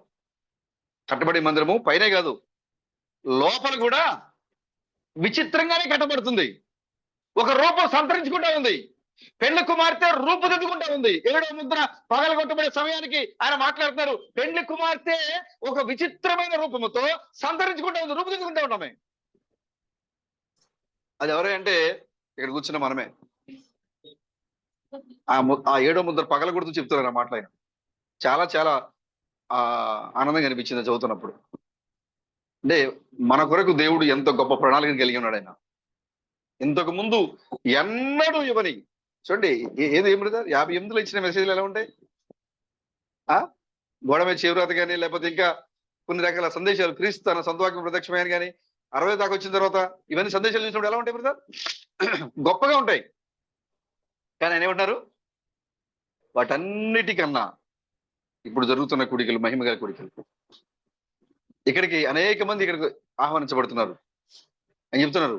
ఈ యొక్క మహిమగల కూడికల్లో పాల్గొనడానికి అనేక మంది వచ్చారు ఇక్కడికి. గవర్నమెంట్ చూసి పోలీసులు పంపించిందట, వాళ్ళు కంట్రోల్ చేయండి, లేకపోతే చాలా క్లౌడ్ లో ఏదైనా జరగవచ్చు అని పంపిస్తే అసలు కంట్రోల్ చేయడానికి వచ్చిన పోలీసులే లోపల రాలేపోయారంట. కంట్రోల్ చేయడానికి, జనాన్ని కంట్రోల్ చేయడానికి వచ్చిన పోలీసులకు కూడా, ఎందుకంటే అంతగా ఈ యొక్క 7వ ముద్ర పగల కొట్టబడినప్పుడు జనం సందేశం వినడానికి అక్కడికి వచ్చారు. కానీ వాళ్ళకి ఆ విషయం ఏది కూడా అర్థం కాలేదు, వాళ్ళు గ్రహించలేదు. లక్షల మంది కూర్చొని ఇప్పుడు మీరు చదువుతున్న ఈ ముద్రని వాళ్ళు లైవ్ లో ఉన్నారు అక్కడ, కానీ ఎవరు గ్రహించలేకపోయారు. కానీ మనం ఇప్పుడు దాన్ని చూడగలుగుతున్నాం. మనం ఇప్పుడు హల్లెలూయా. అక్కడ లక్షల ముందు పగలగొట్టబడిన ముద్ర యొక్క భావము ఇక్కడ అర్థమవుతోంది. ఆయన అక్కడ బోధించాడు. ఆ యొక్క శబ్ద తరంగాలు 60 సంవత్సరాలుగా ప్రయాణం చేసుకుంటూ ఎక్కడికి వచ్చినాయి? ఇక్కడికి వచ్చినాయి. ఇప్పటి వరకు ఆయన స్వరము ఆ యొక్క అయస్కాంత క్షేత్రంలో నిక్షిప్తమైపోయి ఆ స్వరాలని భద్రము చేయబడి, ఆ స్వరాలని కొన్ని తరంగాలు భద్రం చేసి మోసుకుంటూ ఇప్పుడు ఇక్కడికి వచ్చి ఆ స్వరాల్లో ఆ తరంగాల్లో దాగిన ఆ స్వరాన్ని ఇప్పుడు వెలికి తీస్తూ ఉంది. ఇప్పుడు మనకు అర్థమవుతుంది అది. ఓ, ఇది మహిమగల కాలము, మహిమగల కూడిక, మహిమగల దేవుడు, మహిమగల సంఘము మనకి ఇప్పుడు అర్థమవుతుంది. అక్కడ కూర్చున్న వాళ్ళకి అర్థం కాల. ప్రభుకి స్తోత్రం కలను గాక. హల్లెలూయా. కాబట్టి ప్రియమైన సహోదరులారా, మీరు దేన్ని కోల్పోవద్దు. మీరు ఎలాంటి సమయంలో ఉన్నారంటే, క్రీస్తు సాక్ష్యం ఇచ్చారు, మహిమగల సమయంలో మీరున్నారు. లోకానికి భయంకరమే, క్రీస్తుని నమ్మని వారికి భయంకరమే, కానీ వాక్యాన్ని అంగీకరించిన వారికి ఇది మహిమగల సమయం. ఇది హల్లెలూయా. కాబట్టి మహిమగల కూడికలో పాల్గొన్న సహోదరులారా, మీరెవరో తెలుసుకోవాలి. మీకు ఈ స్థానం ఇచ్చిన దేవుడు ఎవరో మీరు ఎరిగి ఉండాలి. ఆ ఎలోహిం విశ్వాంతరాలలో వ్యాపించిన ఆ దేవుడు, కంటికి కనబడని దేవుడు, తాగడానికి పట్టుకోవడానికి వీల్లేని దేవుడు, ఆయన ఏ విధంగా మానవ శరీరాకారంలో ఈ లోకానికి వచ్చాడు. ఈ లోకానికి వచ్చినప్పుడు ఆయన చూసినప్పుడు అనేక మంది అనుకున్నారు ఆ దేవుడు, కనబడని దేవుడు, అగ్నిస్తంభంలో మేఘస్తంభంలో ఓ ఇజ్రాయెల్ మధ్యలో సంచరించిన ఆ దేవుడు, కలుగురుగాక అని పిలిచిన ఆ దేవుడు ఈ లోకంలో యేసుక్రీస్తుగా ఈ లోకానికి వచ్చినప్పుడు ప్రజలు ఏమనుకున్నారంటే, ఆయన చూసి ఈయన యోసేపు మరియల కుమారుడు అనుకున్నారు. యోసేపు మరియల కుమారుడినా, ఒక మానవుడు, ఒక మనిషి. అందుకోసమే ఆయన గురించి సణుగు పుట్టింది అక్కడ. వాళ్ళు ఏమంటారు అక్కడ, ఈయన మంచివాడు. కొంతమంది స్టేట్మెంట్ ఇస్తున్నారు, బా ఈయన చిన్నప్పుడు నాకు తెలుసండి, చాలా మంచి వ్యక్తినా. మరొకరు చెప్తున్నారు, లేదండి చాలా చెడ్డబడినా. మంచిడు కాదు, చాలా చెడ్డబడినా. ఈయనలో అనేక కొరతలు ఉన్నాయి, ఈయనలో అనేక లోపాలు ఉన్నాయి, నేను చూసే నాకు తెలుసు. కొంతమంది చెప్తున్నారు, లేదండి ఆయన చాలా మంచివాడు. మరి కొంతమంది అంటారు ఈయన క్రీస్తు. మరి కొంతమంది చెప్తున్నారు ఆయన క్రీస్తు కాడు. క్రీస్తు అయితే ఈయన ఎక్కడ ఉన్నాడు? మనతో ఉన్నాడు. క్రీస్తు మనతో ఉంటాడా? మనతో ఉన్నాడు. క్రీస్తు పైనుంచి రావాలి. క్రీస్తు ఎక్కడ ఉండాలంట? మనతోనే ఉండాలి. క్రీస్తు థామస్ గారు చెప్తున్నారు, అసలు మలాకి 4:6 యొక్క వివరణ ఏంటి బ్రదర్? ఏంటంట చెప్పండి. మలాకి 4:6 యొక్క వివరణ ఏంటి? అక్కడ అదే రసిందులే. క్రీస్తు థామస్ గారు చెప్పారు కదా, ఎందుకు మలాకి 4:6 ఎలా నెరవేర్చబడింది? మలాకి 4:6 నిజమైన అర్థము ఆరాధన స్థలాన్ని మార్చుట. ఆరాధన స్థలాన్ని మార్చడం. మలాకి 4:6లో ఇది ఆ యొక్క ఆహారం వచ్చినప్పుడు మొదటి యొక్క రాకడలో ఆయన వచ్చి ఏం చేశారంటే, ఓ ప్రజలందరూ కూడా దేవుడు అంటే పైన యొక్క హృదయాలు ఉన్నాయి, వాళ్ళ యొక్క హృదయాలు పైన ఉన్నాయి. ఆ యొక్క సమయంలో ఏలియా ఆత్మతో నింపబడిన ఆహారం వచ్చి, ఇదిగో దేవుడు పైన లేడు కానీ ఇదిగో మన దేవుడు, ఆ సృష్టికర్త అయిన దేవుడు, అగ్నిస్తంభంలో మేఘస్తంభంలో ఉన్న దేవుడు, కలుగురుగాక అంటే ఈ యొక్క భూమిని విశ్వాన్ని కలిగించిన దేవుడు ఇప్పుడు ఎక్కడున్నాడు? ఇదిగో ఈ శరీరంలో ఉన్నాడు. ఇది మలాకి 4:6.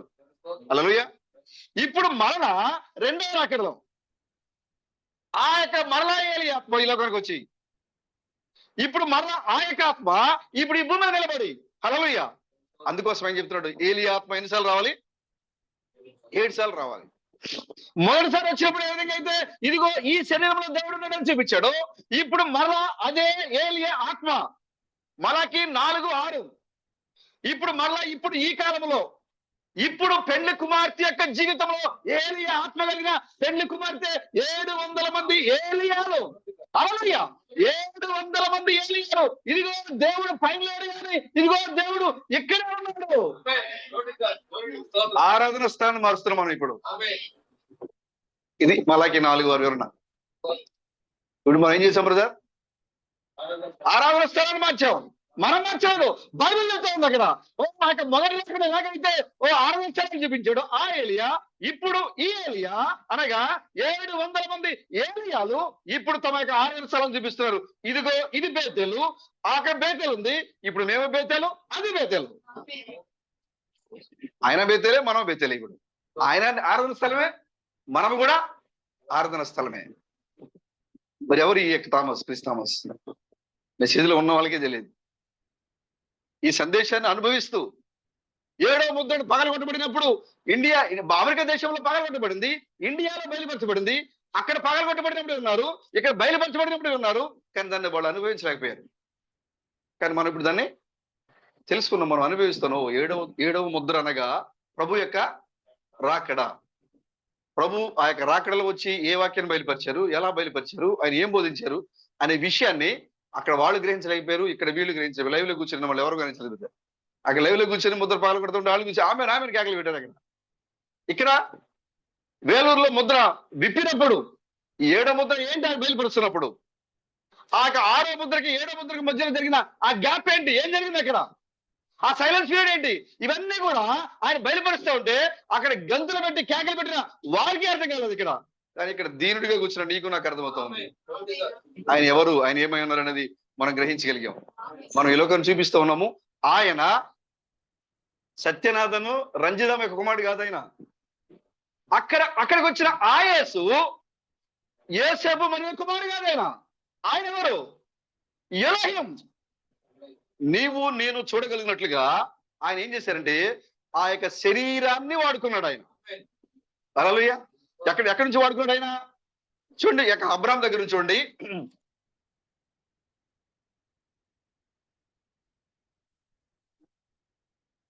ఇదేంటిది? అబ్రాహాము మూల పురుషుడు. అబ్రాహాంకి ఎంతమంది భార్యలు? భార్యలు అంటాం కన్నా ఎంతమంది అబ్రాహాం సంతానం వచ్చింది? భార్యలు అంటే శారా కదా, ఒక్కతే కదా భార్య. మీరు కన్ఫ్యూజ్ అయ్యి ఉంటారు. అందుకని ఎంతమంది భార్యలు అంటే ఎంతమంది సంతానం అబ్రాహాంకి? మొదటిగా అబ్రాహాము సంతానం ఎవరి ద్వారా వచ్చింది? హాగరు, తర్వాత శారా, తర్వాత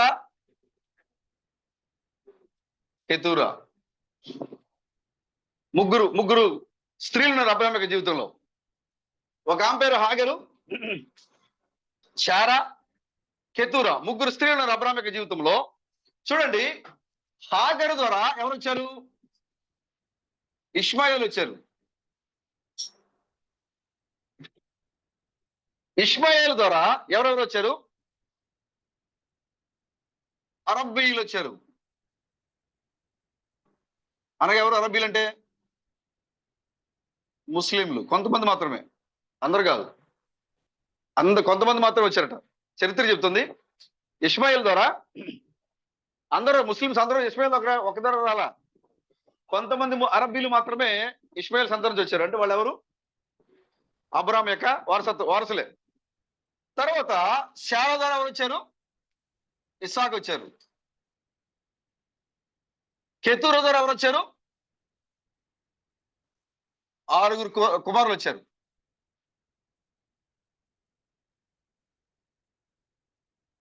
ఆదికాండంలో మీరు చూస్తే మీకు ఈ విషయాలు కనబడుతూ ఉంటాయి. కెతూరాకి ఎంతమంది కుమారులు? 6 కుమారులు. హాగర్కి ఒక కుమారుడు ఇష్మాయిలు, శారాకి ఒక కుమారుడు ఇస్సాకు, కెతూరాకి 6 కుమారులు. ఇది అబ్రాహాం యొక్క జనరేషన్. ఇది ఇప్పుడు చూడండి, ఈ యొక్క దేవుడు ఎలోహింగా ఉన్న దేవుడు, రూపమైన దేవుడు, ఆత్మగా ఉన్న దేవుడు, తను ఈ లోకానికి రావడానికి దేవుడు ఏర్పాటు చేసుకున్న మార్గం చూడండి. దేవుడు ముందుగా ప్రజల్లోంచి అబ్రాహామును వేరు చేశాడు. అబ్రాహామును వేరు చేసి అబ్రాహాము నుండి కొంత సంతతిని తీసుకొని వచ్చాడు ఆయన. ఎప్పుడైతే 3 రకాల ప్రజలు అబ్రహాం యొక్క సంతతిలో వచ్చారో వారిలో ఇక్కడ అరబ్బీలు వచ్చారు, కొంతమంది ముస్లింలు వచ్చారు. ఇక్కడ కొంతమంది అరబ్బీలు వచ్చారు, కొంతమంది ముస్లింలు వచ్చారు. ఇక్కడ ఎవరు వచ్చారు? ఇస్సాకు వచ్చాడు. ఇస్సాకు ద్వారా ఎవరు వచ్చారు? యాకోబు మరియు ఏశావు. యాకోబు మరియు ఏశావు వచ్చారు. ఇప్పుడు చూడండి, ఏశావు ద్వారా ఎవరు వచ్చారు? ఎదోమీయులు వచ్చారు. వారు ఏమంటారు? ఏశావు సంతానం ఏమంటారు? ఎదోమీయులు అంటారు. ఎదోమీయులు అంటారు వాళ్ళని. యాకోబు ద్వారా ఎంతమంది వచ్చే పేర్లు చెప్పండి? రూబేను, షిమ్యోను, లేవి, యూదా, ఇషాకారు, జబూలును, దాను, నఫ్తాలి, గాదు, ఆషేరు,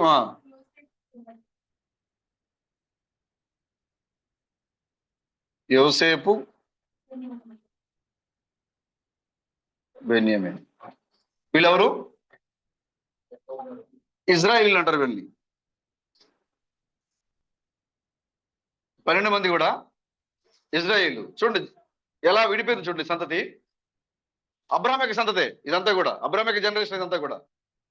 ఏమీ లేని స్థితిలో నుండి, ఏమీ లేని స్థితిలో నుంచి అబ్రహాముని జనములకు తండ్రి చేయాలి. అవునా? నీ యొక్క సంతానం ఏమవ్వాలి?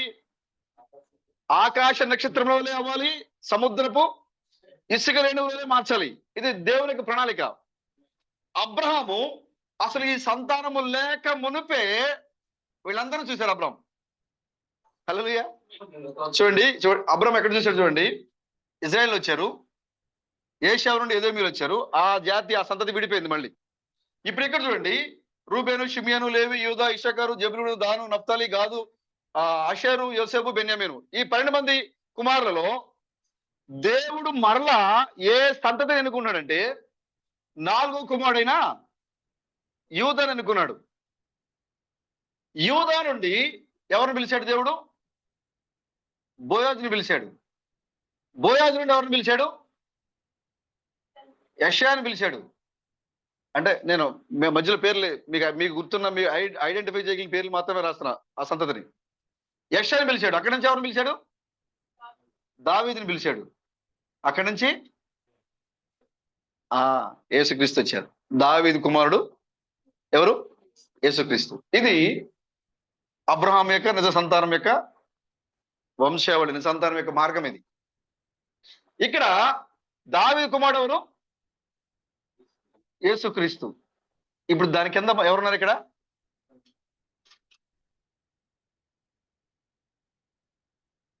వధువు.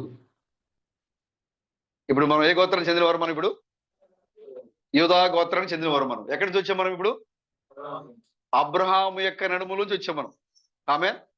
మీరు ఇక్కడ కూర్చొని ఇప్పుడు చప్పట్లు కొట్టుతున్నారని, మన పితృడైన అబ్రహాము మీరు ఇక్కడికి రాక మునిపే, మీరు గుడారంలో కూర్చోక మునిపే, హల్లెలూయా, మీరు వర్షంలో తడిసి ఆరాధనకు వస్తారని ఆయన తెలుసు. ఎందుకంటే ఎక్కడ నుంచి చూశాడు ఆయన? ఎక్కడ చూశాడు అబ్రహాము? తన యొక్క నడుములో, తనలో రక్తములో ఉన్న తన యొక్క సంతానాన్ని ముందుగానే చూశాడు ఆయన. ఆమేన్. ఇప్పుడు చూడండి, ఎందుకు అబ్రహాము నీ దినాల్లో ఒకరోజు ఉండాలనుకున్నాడంటే, అబ్రహాము ఈ యొక్క చివరి దినాలకు వచ్చేసరికి అబ్రహాము యొక్క సంతానము యూదా సంతానముగా మారి, యూదా నుంచి ఆ యొక్క క్రీస్తులుగా మారి, ఆ క్రీస్తులు ఎవరంటే దేవునికి నివాస స్థలాలుగా మారిపోతున్నారు. అబ్రహాం ఏమనుకున్నాడంటే, నా సంతానం యొక్క చివరి దశలో, ముగింపు దశలో నా యొక్క చివరి సంతానము ఏమవుతారు? దేవుడు అయిపోతారు. కాబట్టి ఆ దినాల్లో ఒకరోజు నేను ఉండాలనుకున్నాడు ఆయన. అందుకోసమే నీ దినాల్లో, నా దినాల్లో అబ్రహాం ఎందుకు ఉండాలనుకుంటున్నారంటే, అబ్రహాముకి తెలుసు నా సంతానము చివరిలో ఎవరిగా మారిపోతారు వాళ్ళు. అందుకోసమే బైబిల్ కూడా రాయబడింది. యెషయా రాశారు, జకర్యా రాశారు, దావీదు సంతతి వారు ఎవరంట? దేవుడు లాంటి వాళ్ళు. ఈ దావీదు సంతానం ద్వారా వచ్చిన వాళ్ళు ఎవరు? వాళ్ళని మోసం చేయటం అసాధ్యం అంట. దావీదుని మోసం చేయలేరు ఎవరు. చూడండి, దావీదు ఎక్కడ కూడా పాపం చేయలేదు. అంటే ఏ పాపం అది? దేవునికి విరోధమైన పాపము. వ్యక్తిగతంగా తను పాపం చేశాడు కానీ దేవునికి అవమానం కలిగించే పాపం ఏది కూడా చేయలేదు. అందుకోసమే దేవుడు అంటున్నాడు, నేను దావీదు యొక్క రాజ్యాన్ని స్థిరపరుస్తాడు దేవుడు. హల్లెలూయా. ఏ రాజ్యాన్ని? దావీదు మీకు నిత్యరాజుగా ఉంటాడు. దావీదు యొక్క రాజ్యం నేను స్థిరపరుస్తాను. ఎందుకంటే ఈ యొక్క దావీదు, ఈ దావీదు అక్కడికి వచ్చే దావీదు కాదు, ఈ చివరి దినంలో వచ్చే దావీదు. ఎవరో దావీదు? క్రీస్తు ఉన్నాడు. ఆ దావీదు ఎవరు? క్రీస్తు ఉన్నారు. ఇప్పుడు ఆ క్రీస్తు అనగా అబ్రహాము ద్వారా వచ్చిన ఆ క్రీస్తు ఈ చివరికాల సమయంలోకి వచ్చేసరికి ఆయన మనకి ఎలా కనపడుతున్నారంటే యేసుక్రీస్తు రూపంలో కనపడుతున్నారు. ఆయనే మరలా రెండవ రాకడలో క్రీస్తుగా కనపడుతున్నారు. ఆయనే మరలా ఈ లోకానికి ఏమాత్రం కూడా అర్థం కావట్లేదండి. దేవుడు చెప్తున్నాడు అక్కడ బిలాము దగ్గర, బిలాముతో దేవుడు అంట, బిలాము చెప్తా ఉంది, గాడిద ఏంటది? ఏం బ్రదర్ బిలామును మోసుకొని పోయేది ఏంటి? మీరు ఎక్కడే ఉన్నారు బ్రదర్? హల్లెలూయా. బిలామును ఎవరు మోసుకొని పోతున్నారు? గాడిద మోసుకొని పోతుంది బిలాముని. బిలామును మోసుకొని పోయే గాడిద బైబిల్లో రాయబడింది అక్కడ, దానికి గాడిద నోట వాక్యం నుంచారు. బాలాకు చూసి అంటున్నాడు అక్కడ సంఖ్యాకాండం 22 అధ్యాయాలు, మీరు 22, 23 అధ్యాయాలు మీరు చూస్తే మీకు ఈ విషయాలు కనబడుతుంటాయి. అక్కడ బాలాకు ఏమంటారంటే, ఇజ్రాయేల్ ప్రజలు వాళ్ళు యాత్రలో బయలుదేరి వస్తా ఉన్నారు. ఇప్పుడు వాళ్ళు ఎక్కడున్నారు? నా దేశానికి మోయాబు దేశ సరిహద్దుల్లో మైదానంలో దిగారు వాళ్ళు.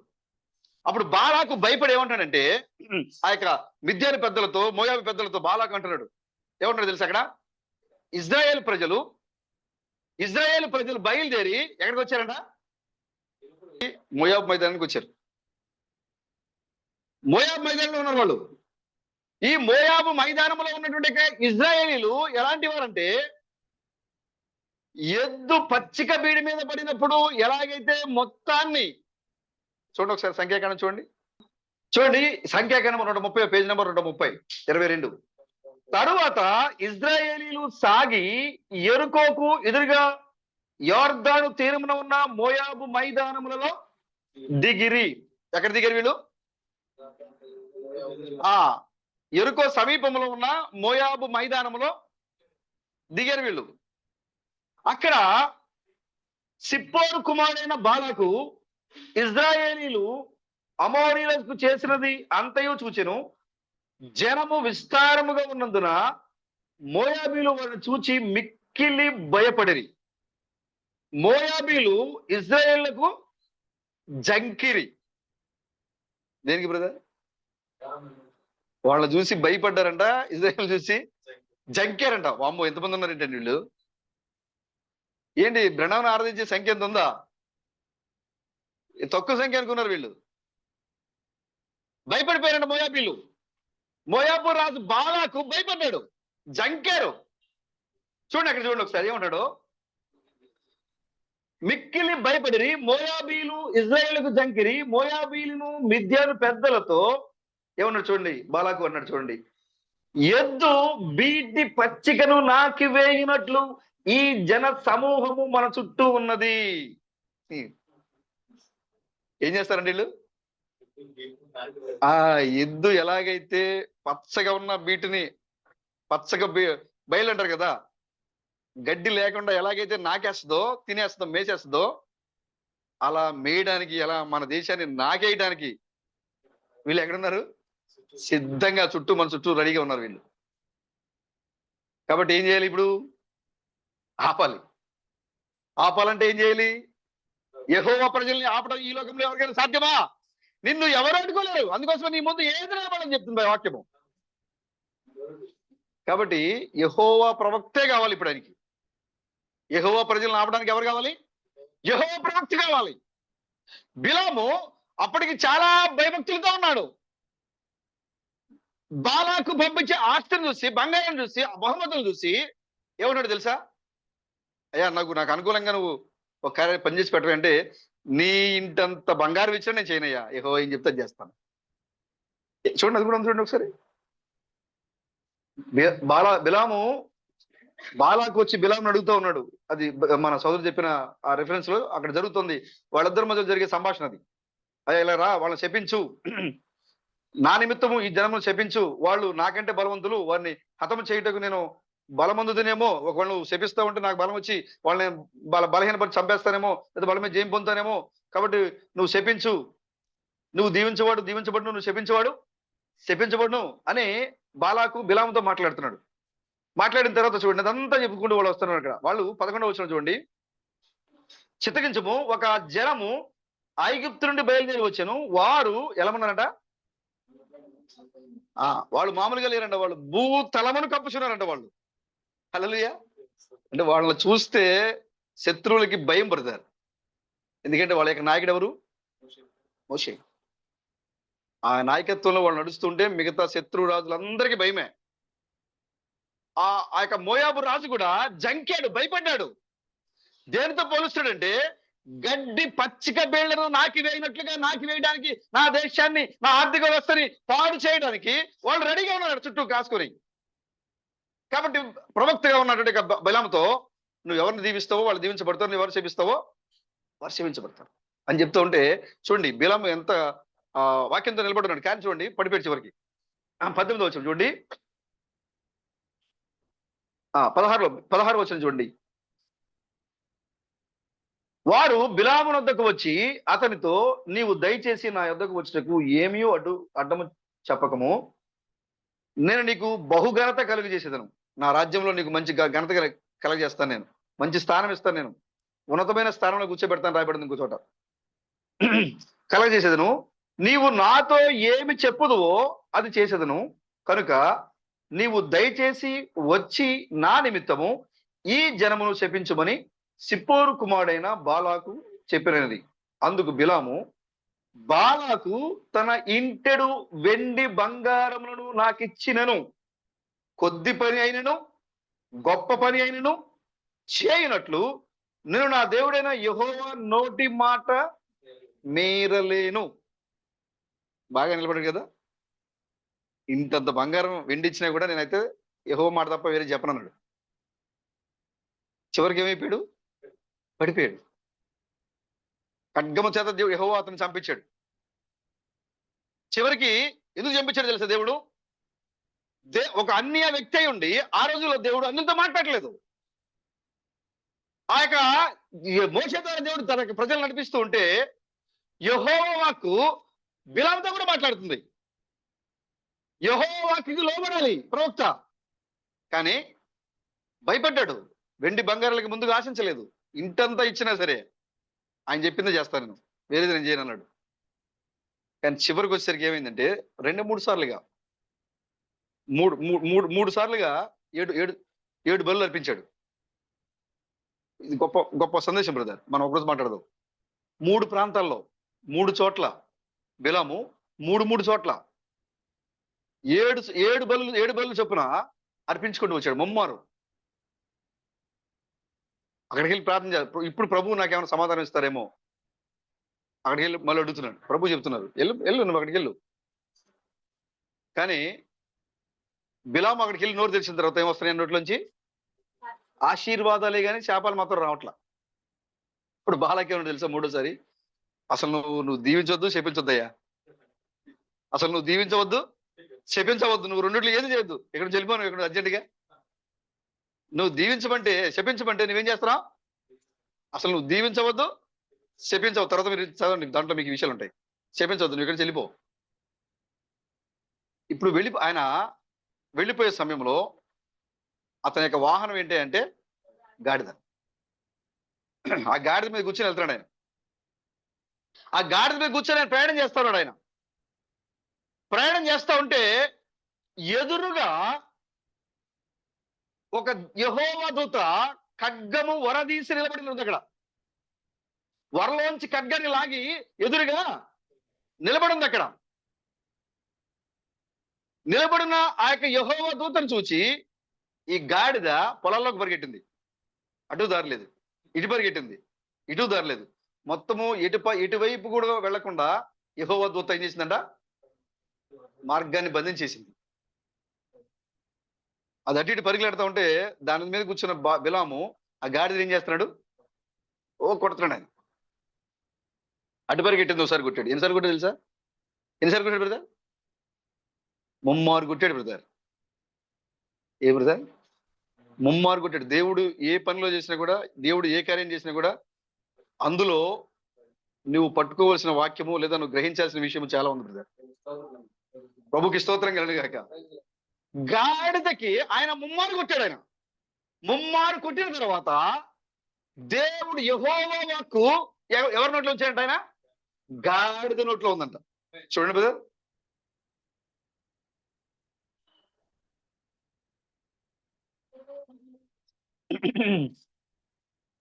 20 వచనం నుంచి నేను చదువుతాను చూడండి. 20.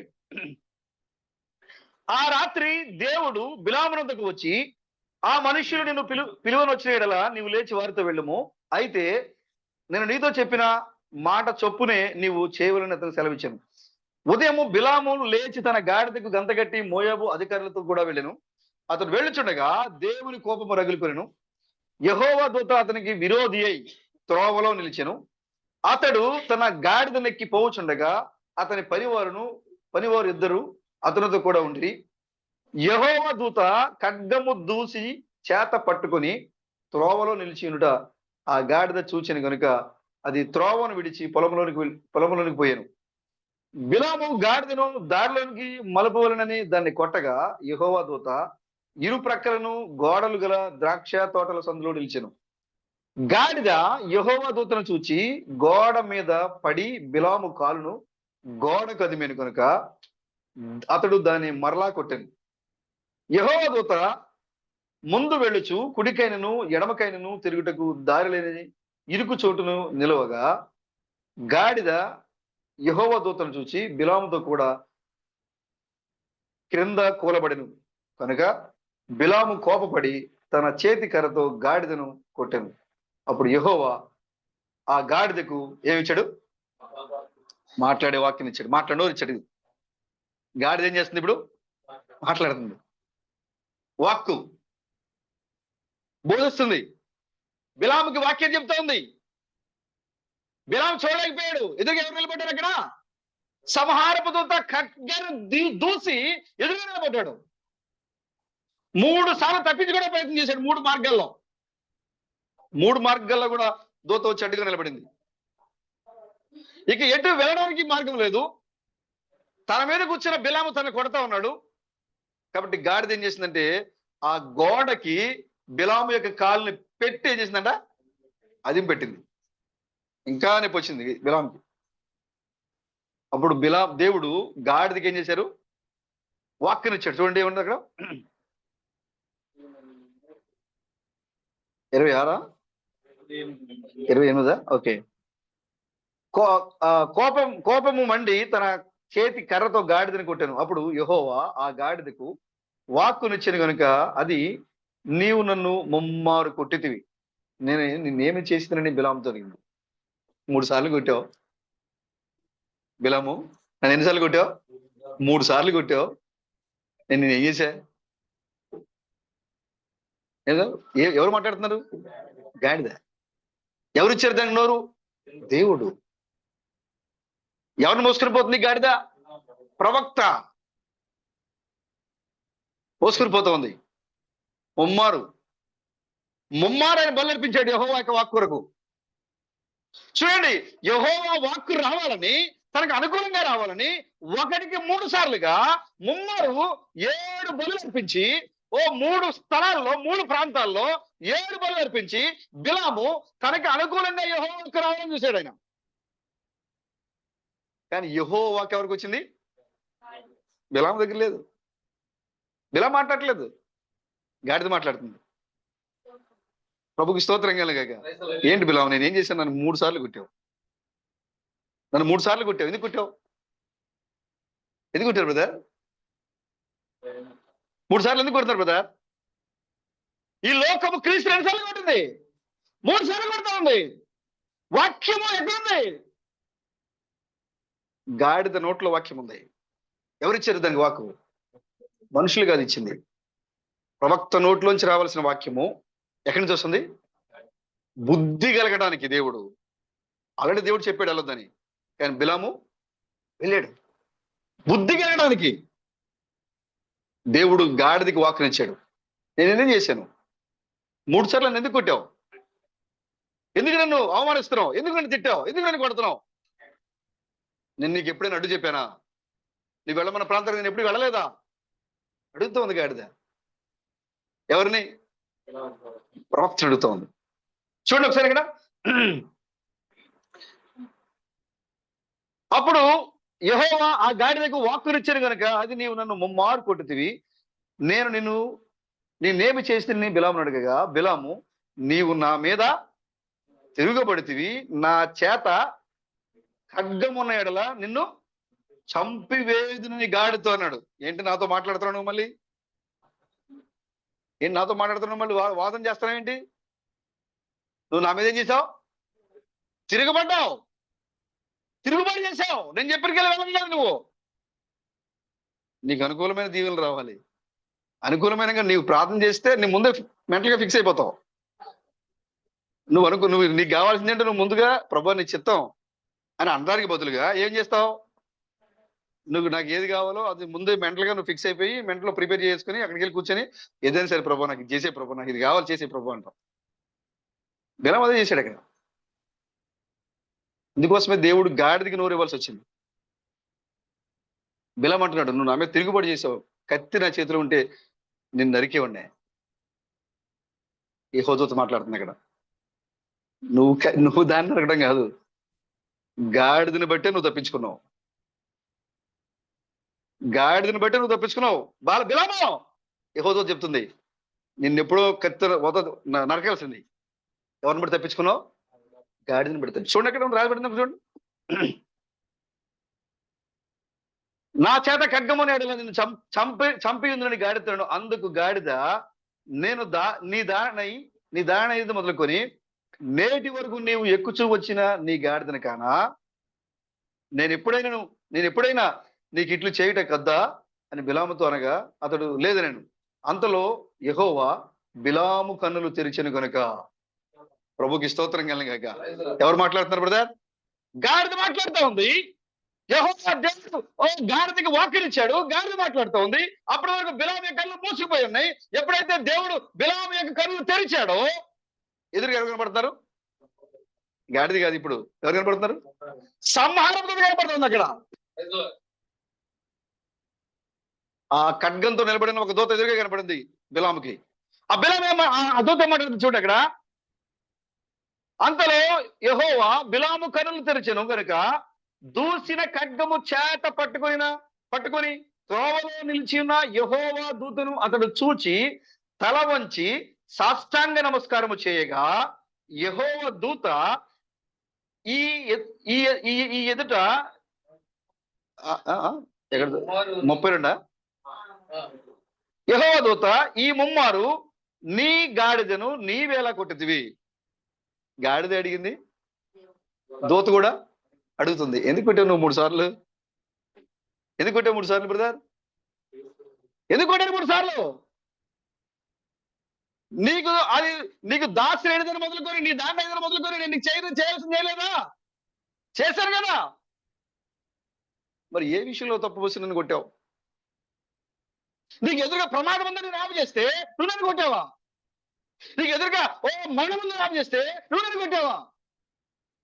ఎందుకు కొట్టావు?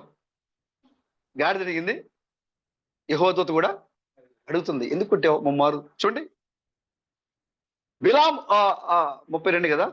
యెహోవా దూత ఈ ముమ్మారు నీ గాడిదను నీవేళ కొట్టితివి. ఇదిగో నా ఎదుట నీ నడత విపరీతమైనది కనుక నేను నీకు విరోధనై బయలుదేరి వచ్చి ఆ గాడిద నన్ను చూచి ఈ ముమ్మారు నా ఎదుట నుండి తొలగాను. అది నా ఎదుట నుండి తొలగని ఎడల నిశ్చయముగా నేను ఇప్పుడే నిన్ను చంపి దాని ప్రాణమును రక్షించేదను.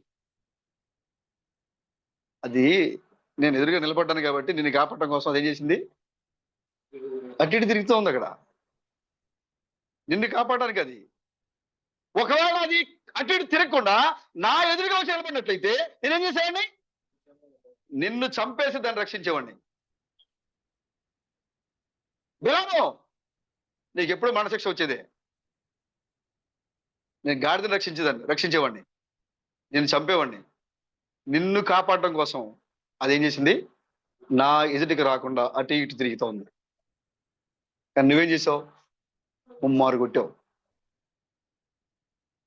దానికి ఎవరు నోరిచ్చారు? యెహోవాకు. హల్లెలూయా. మనుషుల వాక్కు కాదు, దేవుడు గాడిదకి మాట్లాడి నోరిచ్చాడు. బ్రదర్, ప్రభుకి స్తోత్రం కలుగును గాక. హల్లెలూయా. ఓ దేవుడు వాక్యం ఇస్తాడని దేవుడు బిలాముకి కళ్ళు తెరిచే వరకు దేవుడు చూడకపోయాడు. అర్థం కాలే ఈ లోకానికి. ఆయన ఎవరో అర్థం కాల. ఆయన ఏం చేస్తాడో అర్థం కాల. ఆయన అనుకుంటున్నాడు, నేను 7 బలిపీఠాలు కట్టాను కదా, 7 బలిపీఠాలు కట్టి 7 బలిపీఠాలు 3 సార్లు అర్పించాను కదా, 3 ఒక ఉన్నతమైన స్థలాల్లో అర్పించాడు బిలాము. గొప్ప సందేశం బ్రదర్. 3 కూడా ఒక ఉన్నతమైన ప్రదేశాల్లో అర్పించాడు. ఎందుకంటే తనకి అనుకూలంగా దేవుడికి వాక్యం రావాలని. దీనికి అనుకూలంగా దేవుడు నీకు వాక్యం ఇస్తాడా? నీకు అనుకూలంగా వచ్చేదాకా నువ్వు బలు అర్పిస్తావా? నీకు అనుకూలంగా వచ్చేదాకా నువ్వు ప్రార్థన చేస్తావా? లేదే. దేవుడు ఏం చెప్పాడో అదే మనం చేయాలి. ప్రభుకి స్తోత్రం కలుగును గాక. నిజంగా చెప్తున్నారు, ఎస్తేరు యొక్క ముమ్మారు ప్రార్థన ఏం చేసిందట? ఎస్తేరు యొక్క ముమ్మారు ప్రార్థన రాజుగారి ఆజ్ఞను మార్చేసిందట. ఒక దేశ చట్టాలనే మార్చేసింది. ఎస్తేరు యొక్క ప్రార్థన ఒక జాతికి వచ్చిన మనను తీసేసింది, తొలగించేసింది. అది మనం చేయాల్సింది. అంతేగాని నీకు అనుకూలమైన వచనాలు కాదు. నువ్వు కనుక యథార్థంగా ప్రభు సన్నిధిలో ప్రార్థన చేస్తే చట్టాలనే మార్చగల దేవుడు మన దేవుడు. అది ఎలాంటి చట్టమైనా సరే మార్చే దేవుడు మన దేవుడు. నీ తలపైకి ఎలాంటిది వచ్చినా కూడా నీ తలపై నుంచి తొలగించే దేవుడు మన దేవుడు. నీ తలపైన ఉన్న మరణాన్ని తొలగించి ఎవరైతే నీకు మరణాన్ని తీసుకొచ్చాడో తిరిగి వాడికే ఇచ్చాడు. రోగం తెచ్చిన వాడికే రోగం వస్తుంది, మరణం తెచ్చిన వాడికే మరణం వస్తుంది. హామాను ఎవరు తెచ్చాడు? వాళ్ళకి మరణం ఎవరు తెచ్చారు? ఎస్తేరు జనానికి మరణం తెచ్చింది ఎవరు? హామాను. తిరిగి మరలా మరణము వాళ్ళ తలల మీద నుంచి ఎక్కడికి వెళ్ళిపోయింది? హామాను తల మీదకి వెళ్ళిపోయింది. ఎవరిని చంపాలని ఉరికొయ్యని సిద్ధం చేశాడు, అదే ఉరికొయ్య మీద హామాను ఏం చేయబడ్డాడు? ఉరి తీయబడ్డాడు. హామాను చనిపోవటము, వాళ్ళ తలల మీద ఉన్న మరణం తీసివేయడంతో వాళ్ళు ఏం చేశారు? అక్కడ ఉరియం పండుగ జరుపుకున్నారు. మా తలల పైన ఉన్న మరణం పోయింది, మా కొరకు దేవుడు ఈ దేశంలో శోషాను కోటలో ఆజ్ఞను మార్చేశాడు. కొత్త ఆజ్ఞ వచ్చేసింది. ఎస్తేరు ప్రార్థన చట్టాలను మార్చేసింది. ఎస్తేరు ప్రార్థన మరణాన్ని తొలగించింది. ఎస్తేరు ప్రార్థన రాజు యొక్క హృదయానికి ఎదిరించింది. ఎస్తేరు ప్రార్థన అంతఃపురంలో వెళ్ళడానికి అనుమతి లేకపోయినా ఎస్తేరు ఎలా దయపుడిచ్చింది. అవునా బ్రదర్? అసలు ఆమెకు అనుమతి లేదు లోపలికి వెళ్ళడానికి, కానీ ఆ ప్రార్థన చేసింది రాజు హృదయంలో ఎస్తేరు పైన దయపుట్టించింది. ఒకవేళ రాజుగారి కనుక ఆమె వైపు చూడకుండా తల దించుకుని అలాగే ఉన్నాడు అనుకోండి 2 నిమిషాలు, ఏమవుతుంది అక్కడ? అసలు రాజు చెప్పక్కర్లేదు. రాజు చంపండి, బంధించండి అని చెప్పాల్సిన అవసరం లేదు. ఎప్పుడైతే ఆయన లోపలికి అంతఃపురంలోనికి అనుమతి లేకుండా ఎవరైతే లోపలికి వస్తారో, ఆయన ఇష్ట ప్రకారంగా వచ్చారు, దానికి ఇష్టమే వాళ్ళు రావడం అని అనుకుంటే ఏం చేస్తాడు? ఆయన దండాన్ని తీసి వాళ్ళకి అందిస్తాడు. ఆయన చేతిలో ఉన్న రాజదండాన్ని వాళ్ళ చేతికి అందిస్తాడు. ఇప్పుడు వాళ్ళు బతుకుతారు అక్కడ. ఒకవేళ లేదనుకోండి ఏం చేస్తారు? ఆయన రాజదండాన్ని ఎత్తే అక్కడ అంది ఇవ్వట్లేదనే మూవ్మెంట్ కనుక సైన్యం గుర్తించకపోతే వీళ్ళ వల్ల రాజుగారికి ఏదో ప్రమాదం ఉంది అని వెంటనే అక్కడ ఉన్న సైన్యం ఏం చేస్తారు? వాళ్ళని అక్కడికక్కడే వాళ్ళు బంధించేసే అవసరం నరికేస్తారు అక్కడే. తెలుసు, ఆమె చెప్తోంది, రాజు దగ్గరికి వెళ్ళడానికి నాకు సెలవు లేదు, అయినా సరే నేను వెళ్తున్నాను. అక్కడ ఆ ఎస్తేరుకి అయితే సెలవు లేదు, కానీ మనకైతే సెలవు ఉంది బ్రదర్. హల్లెలూయా. ఆ ఎస్తేరు అహష్వేరోషు రాజుకి ఆ ఎస్తేరు వస్తుందో రాదు తెలియదు దానికి, కానీ ఇక్కడ కూర్చున్న ఈ రాజుకి మనం వస్తామని తెలిసి లోపలికి. హల్లెలూయా. ప్రభుకి స్తోత్రం కలుగును గాక. నువ్వు లోపలికి వస్తావని తెలిసి ఆయనకి, ఆయన నీకోసం ఎదురు చూస్తా ఉన్నాడు అక్కడ కూర్చొని. కాబట్టి నీకు అనుకూలమైన ప్రార్థనలు కాదు నువ్వు చేయాల్సింది. దేవుడు నీ ద్వారా ఏ కార్యం చేయాలనుకుంటున్నాడో. సో నేటి వరకు కూడా ఎస్తేరు ఎందుకు బైబిల్లో రాయబడింది? పరిశుద్ధ గ్రంథంలో ఒక పేరు రాయబడింది అంటే వాళ్ళు ఎంత నలపబడి ఉండాలి, ఎంత మెత్తబడి ఉండాలి వాళ్ళు. అప్పుడే వాళ్ళ యొక్క జీవితాలు దీంట్లో చేర్చబడ్డాయి. ఊరికే బైబిల్లో రాసేయలేదు, మన పుస్తకాలు రాసినట్లుగా వాళ్ళ పేర్లు బైబిల్లో దేవుడు రాయించలేదు. 40 మంది పరిశుద్ధులు, ప్రవక్తలు వివిధ దేశాల్లో, ప్రపంచంలో వివిధ దేశాల్లో, వివిధ భాషల్లో ఒకే ఆత్మతో నింపబడి రాశారు ఈ గ్రంథాన్ని. ఒకళ్ళు బ్రెజిల్లో ఉంటే, ఒకళ్ళు అమెరికాలో ఉంటే, ఒకళ్ళు ఇండియాలో ఉంటే వాళ్ళ యొక్క ఉద్దేశాలన్నీ కూడా దీంట్లో పెట్టలేదు వాళ్ళు. వారందరూ కూడా దేవుని ఆత్మచేత ప్రేరేపించబడి, దేవుని యొక్క ఆత్మచేత వాళ్ళు ఇచ్చగలిగిన వారే, కోరిక కలిగిన వారే, దేవుని ఆత్మచేత దేవుడు తన సంఘానికి ఏదైతే ఇవ్వాలనుకుంటున్నాడో, దాని సంఘాన్ని ఎలాగైతే రూపొందించాలనుకున్నారో ఆ యొక్క మాటల్ని వారందరూ కూడా ఏం చేశారంట? కరెక్టే మాటలు రాశారు. దాన్ని ప్రభుకి స్తోత్రం కలగాక. మోషే ఎక్కడ రాశాడు బ్రదర్ ప్రత్యక్ష గుడారం గురించి? సినాయి పర్వతం మీద కూర్చొని రాశాడు. ఆ ప్రత్యక్ష గుడారం గురించి ఈయన ఎక్కడ రాశాడు బ్రదర్? పౌలు గారు యెరూషలేములో కూర్చొని రాశాడు. ఆయన ఎడదగిన సంబంధం ఉందా? పోనీ ఏమైనా బంధుత్వం ఉందా? పోనీ లేదని కాలం ఒకటా? లేదు బ్రదర్. అక్కడ 1000 సంవత్సరాల ముందు ఆయన రాశాడు. దాన్ని ఎత్తుకుని మరలా ఇక్కడ పౌలు గారు రాశారు. ఇప్పుడు పౌలు గారు రాసిందే ప్రకటన గ్రంథం యోహాను రాశాడు. ఆ యొక్క యెహోవా స్వరం ఎక్కడి నుంచి వస్తా ఉందంట? నిబంధన మందసములోంచి ఆయన స్వరం వినపడతా ఉందని చెప్తున్నాడు ఆయన. ఇది ఎవరు రాశారు? యోహాను, ప్రకటన గ్రంథం యోహాను రాశాడు. అది అంతకుముందు ఎవరు రాశారు అన్నమాట? మోషే రాశాడు. అక్కడ 2 కెరూబుల మధ్య నుంచి నేను మాట్లాడతా అని దేవుడు మోషే ద్వారా మాట్లాడాడు. అక్కడ దాన్ని రాయించాడు ఆయన.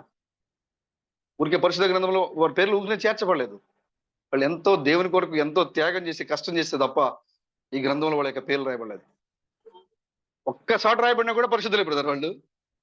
హల్లెలూయా.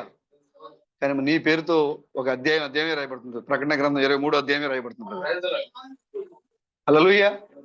ఒక పేరు రాయబడినందుకే వాళ్ళు అంత సంతోషంగా ఉంటే, నీ పేరుతో నీ పేరట ప్రకటన గ్రంథము 23వ అధ్యాయం రాయబడుతూ ఉంది. అంటే నీకెంత గొప్ప స్థానాన్ని కల్పించాడు దేవుడు. చూడండి, ఆ ఆశ్వర్య రాజు తెలీదు ఎస్తేరు వస్తుందని, కానీ ఇక్కడ ఈ సింహాసనం కూర్చున్న ఈ రాజుకు తెలుసు, రాణి లోపల రాబోతుంది. ఎస్తేరు యొక్క ప్రార్థన దేశ చట్టాలను మార్చేసింది. ఎస్తేరు యొక్క ప్రార్థన మరణాన్ని తొలగించింది. ఎస్తేరు యొక్క ప్రార్థన వాళ్ళందరూ కూడా దుఃఖాన్ని విడిచిపెట్టేసి పురిం పండుగ చేసుకునే విధంగా చట్టాలు తీసుకుని వచ్చింది. కాబట్టి నీకు ఇష్టమైన ప్రార్థన కదా నువ్వు చేయాల్సింది. ప్రభు నీ ద్వారా ఏం చేయాలనుకుంటున్నాడో ప్రభుకి నువ్వు పరిపూర్ణంగా సంపూర్ణంగా ఆయన చిత్తానికి నువ్వు సమర్పించుకో. అది నువ్వు చేయాల్సింది. కానీ మనం ఏం చేస్తామంటే, మనకి ఇది కావాలి, మనకి అది చేయాలి, మనం ఉండాలి, ఎలా ఉండాలి అని ముందే మెంటగా ఫిక్స్ అయిపోయి, ప్రభా నాకు ఇది చేయి ప్రభా. ఒకవేళ అది దేవుని చిత్తం కాదు, మనం ఏం చేస్తాం? అది చేయలేదు కాబట్టి దేవుడు నా ప్రార్థనకు బదులు ఇట్లేదు బ్రదర్, అసలు నా ప్రార్థన ఇట్లేదు ఆయన అనుకుంటాం మనం. అవునా? మరి పిల్లలు కూడా ఏం చేస్తారు? మనం ఇది వద్దు, ఇది పాడైపోద్ది అని చెప్పిన దాన్నే కొంటారు వాళ్ళు. తర్వాత చివరి అది పాడైపోయిన తర్వాత ఏమంటారు? ఇది కాదు, ఇంకో ఇది పాడైపోయింది, నాకు ఇంకోటి కావాలంటారు. అప్పుడు తండ్రి ఏం చేస్తాడు? భాస్కర్ మనకు ఒకరోజు చెప్పారు కదా సారి, చూడడానికి అట్రాక్షన్ గా ఉన్నది కావాలి అడిగిందంట వాళ్ళ అమ్మాయి. పెన్సిల్, ఇప్పుడు వచ్చే పెన్సిల్ ఎలా ఉంటది? కంపెనీ పెన్సిల్ అయితే ఏముండదు, మామూలుగా ఉంటది. నటరాజు కానీ లేదా ఇంకా కొన్ని రకాల కంపెనీలు వచ్చినాయి కదా, అప్సరా, అవి ఏముండవు వాటికి, అట్రాక్షన్స్ ఏముండవు వాటికి. అది పెన్సిల్ గానే ఉంటది. కానీ కొన్ని రకాల కొన్ని పెన్సిల్ వస్తాయి, ఏం చేస్తాయి? దానికి పైన ఎరేజర్ పెట్టి, కింద పూలు పెట్టి, దానికి డిజైన్లు పెట్టి, దానికి రంగులు పెట్టి, లోపల ఒక రంగు పెట్టి, ఒక పక్క రాస్తే ఇంకో రంగు, ఇంకో పక్క రాస్తే ఇంకొక రంగు పెట్టి డిజైన్లు వస్తాయి. అది రాస్తా ఉంటే ఏమైపోతుంటది? తొందరగా ఇరిగిపోతుంటది, ఇలా తొందరగా ఇరిగిపోతుంటది.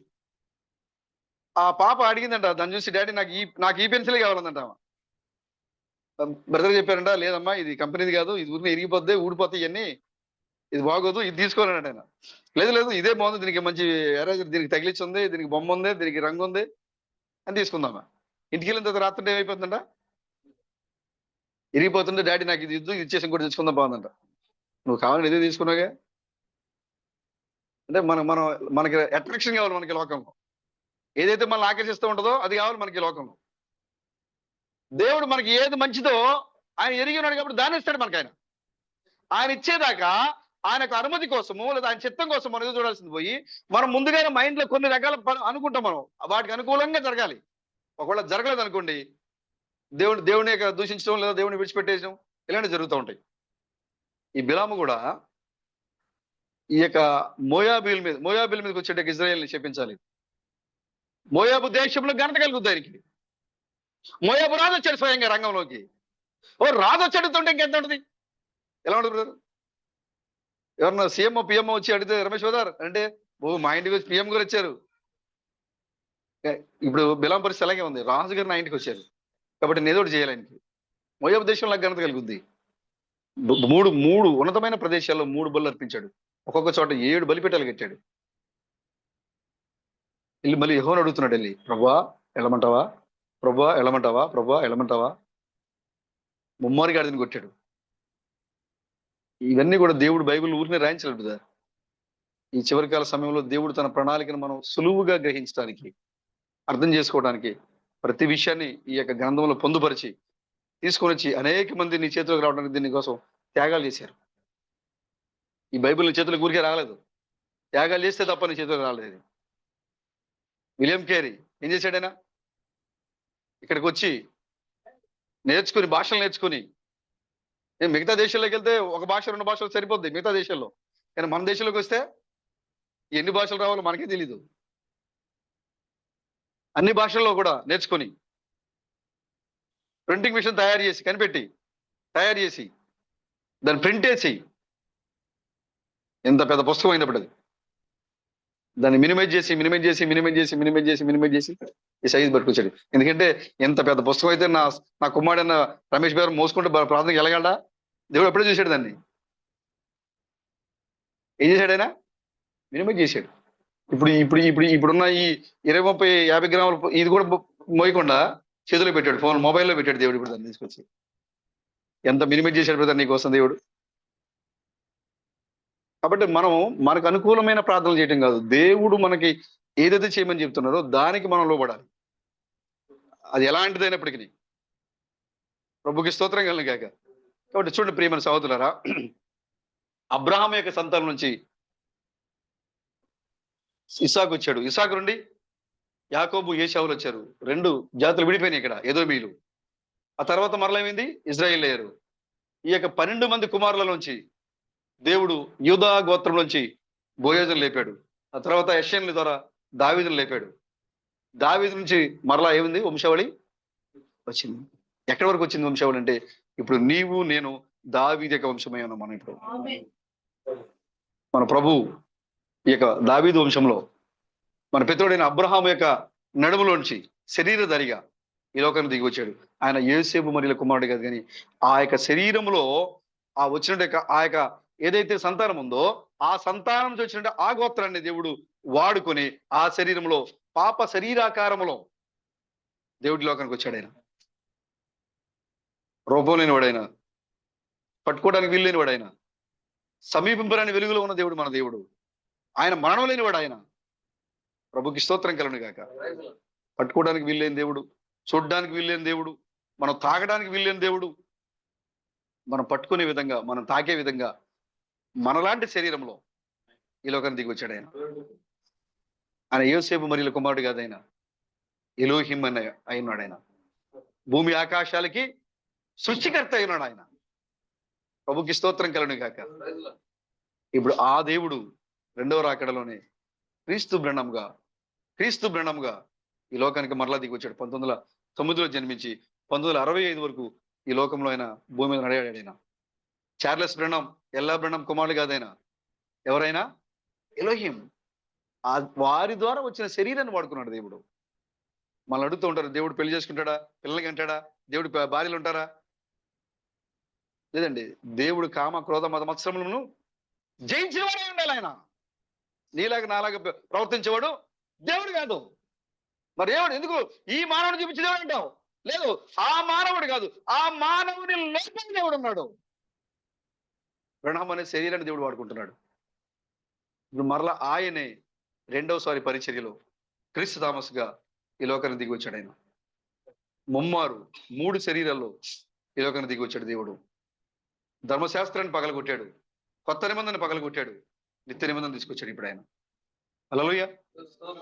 యేసుక్రీస్తు ధర్మశాస్త్రాన్ని ఏం చేశాడు? ఆయన నెరవేర్చాడు. ఆయన ధర్మశాస్త్రాన్ని కొట్టివేయడానికి, నెరవేర్చడానికి వచ్చాను నేను చెప్పాడు. ఆయన ధర్మశాస్త్రము పాత నిబంధన అంతా కూడా యేసు అనే దేహంలో నెరవేర్చబడింది. కొత్త నిబంధన అంతా కూడా అమెరికా వీధుల్లో బ్రహ్మ శరీరంలో నెరవేర్చబడింది. ఇప్పుడు నిత్య నిబంధనలో ఉన్నావు నీవు ఇప్పుడు. అందుకోసమే నిత్య సువార్తను పట్టుకున్న దోత ఆకాశ మధ్య ఎగురుతూ ఈ లోకానికి వచ్చింది. ఆ నిత్య సువార్త ఇప్పుడు మన చేతుల్లో ఉంది ఇప్పుడు. హల్లెలూయా. కాబట్టి బిలాము వలె నీకు అనుకూలమైన బోధని, నీకు అనుకూలమైన ప్రార్థనని, నీకు అనుకూలమైన దీవెనని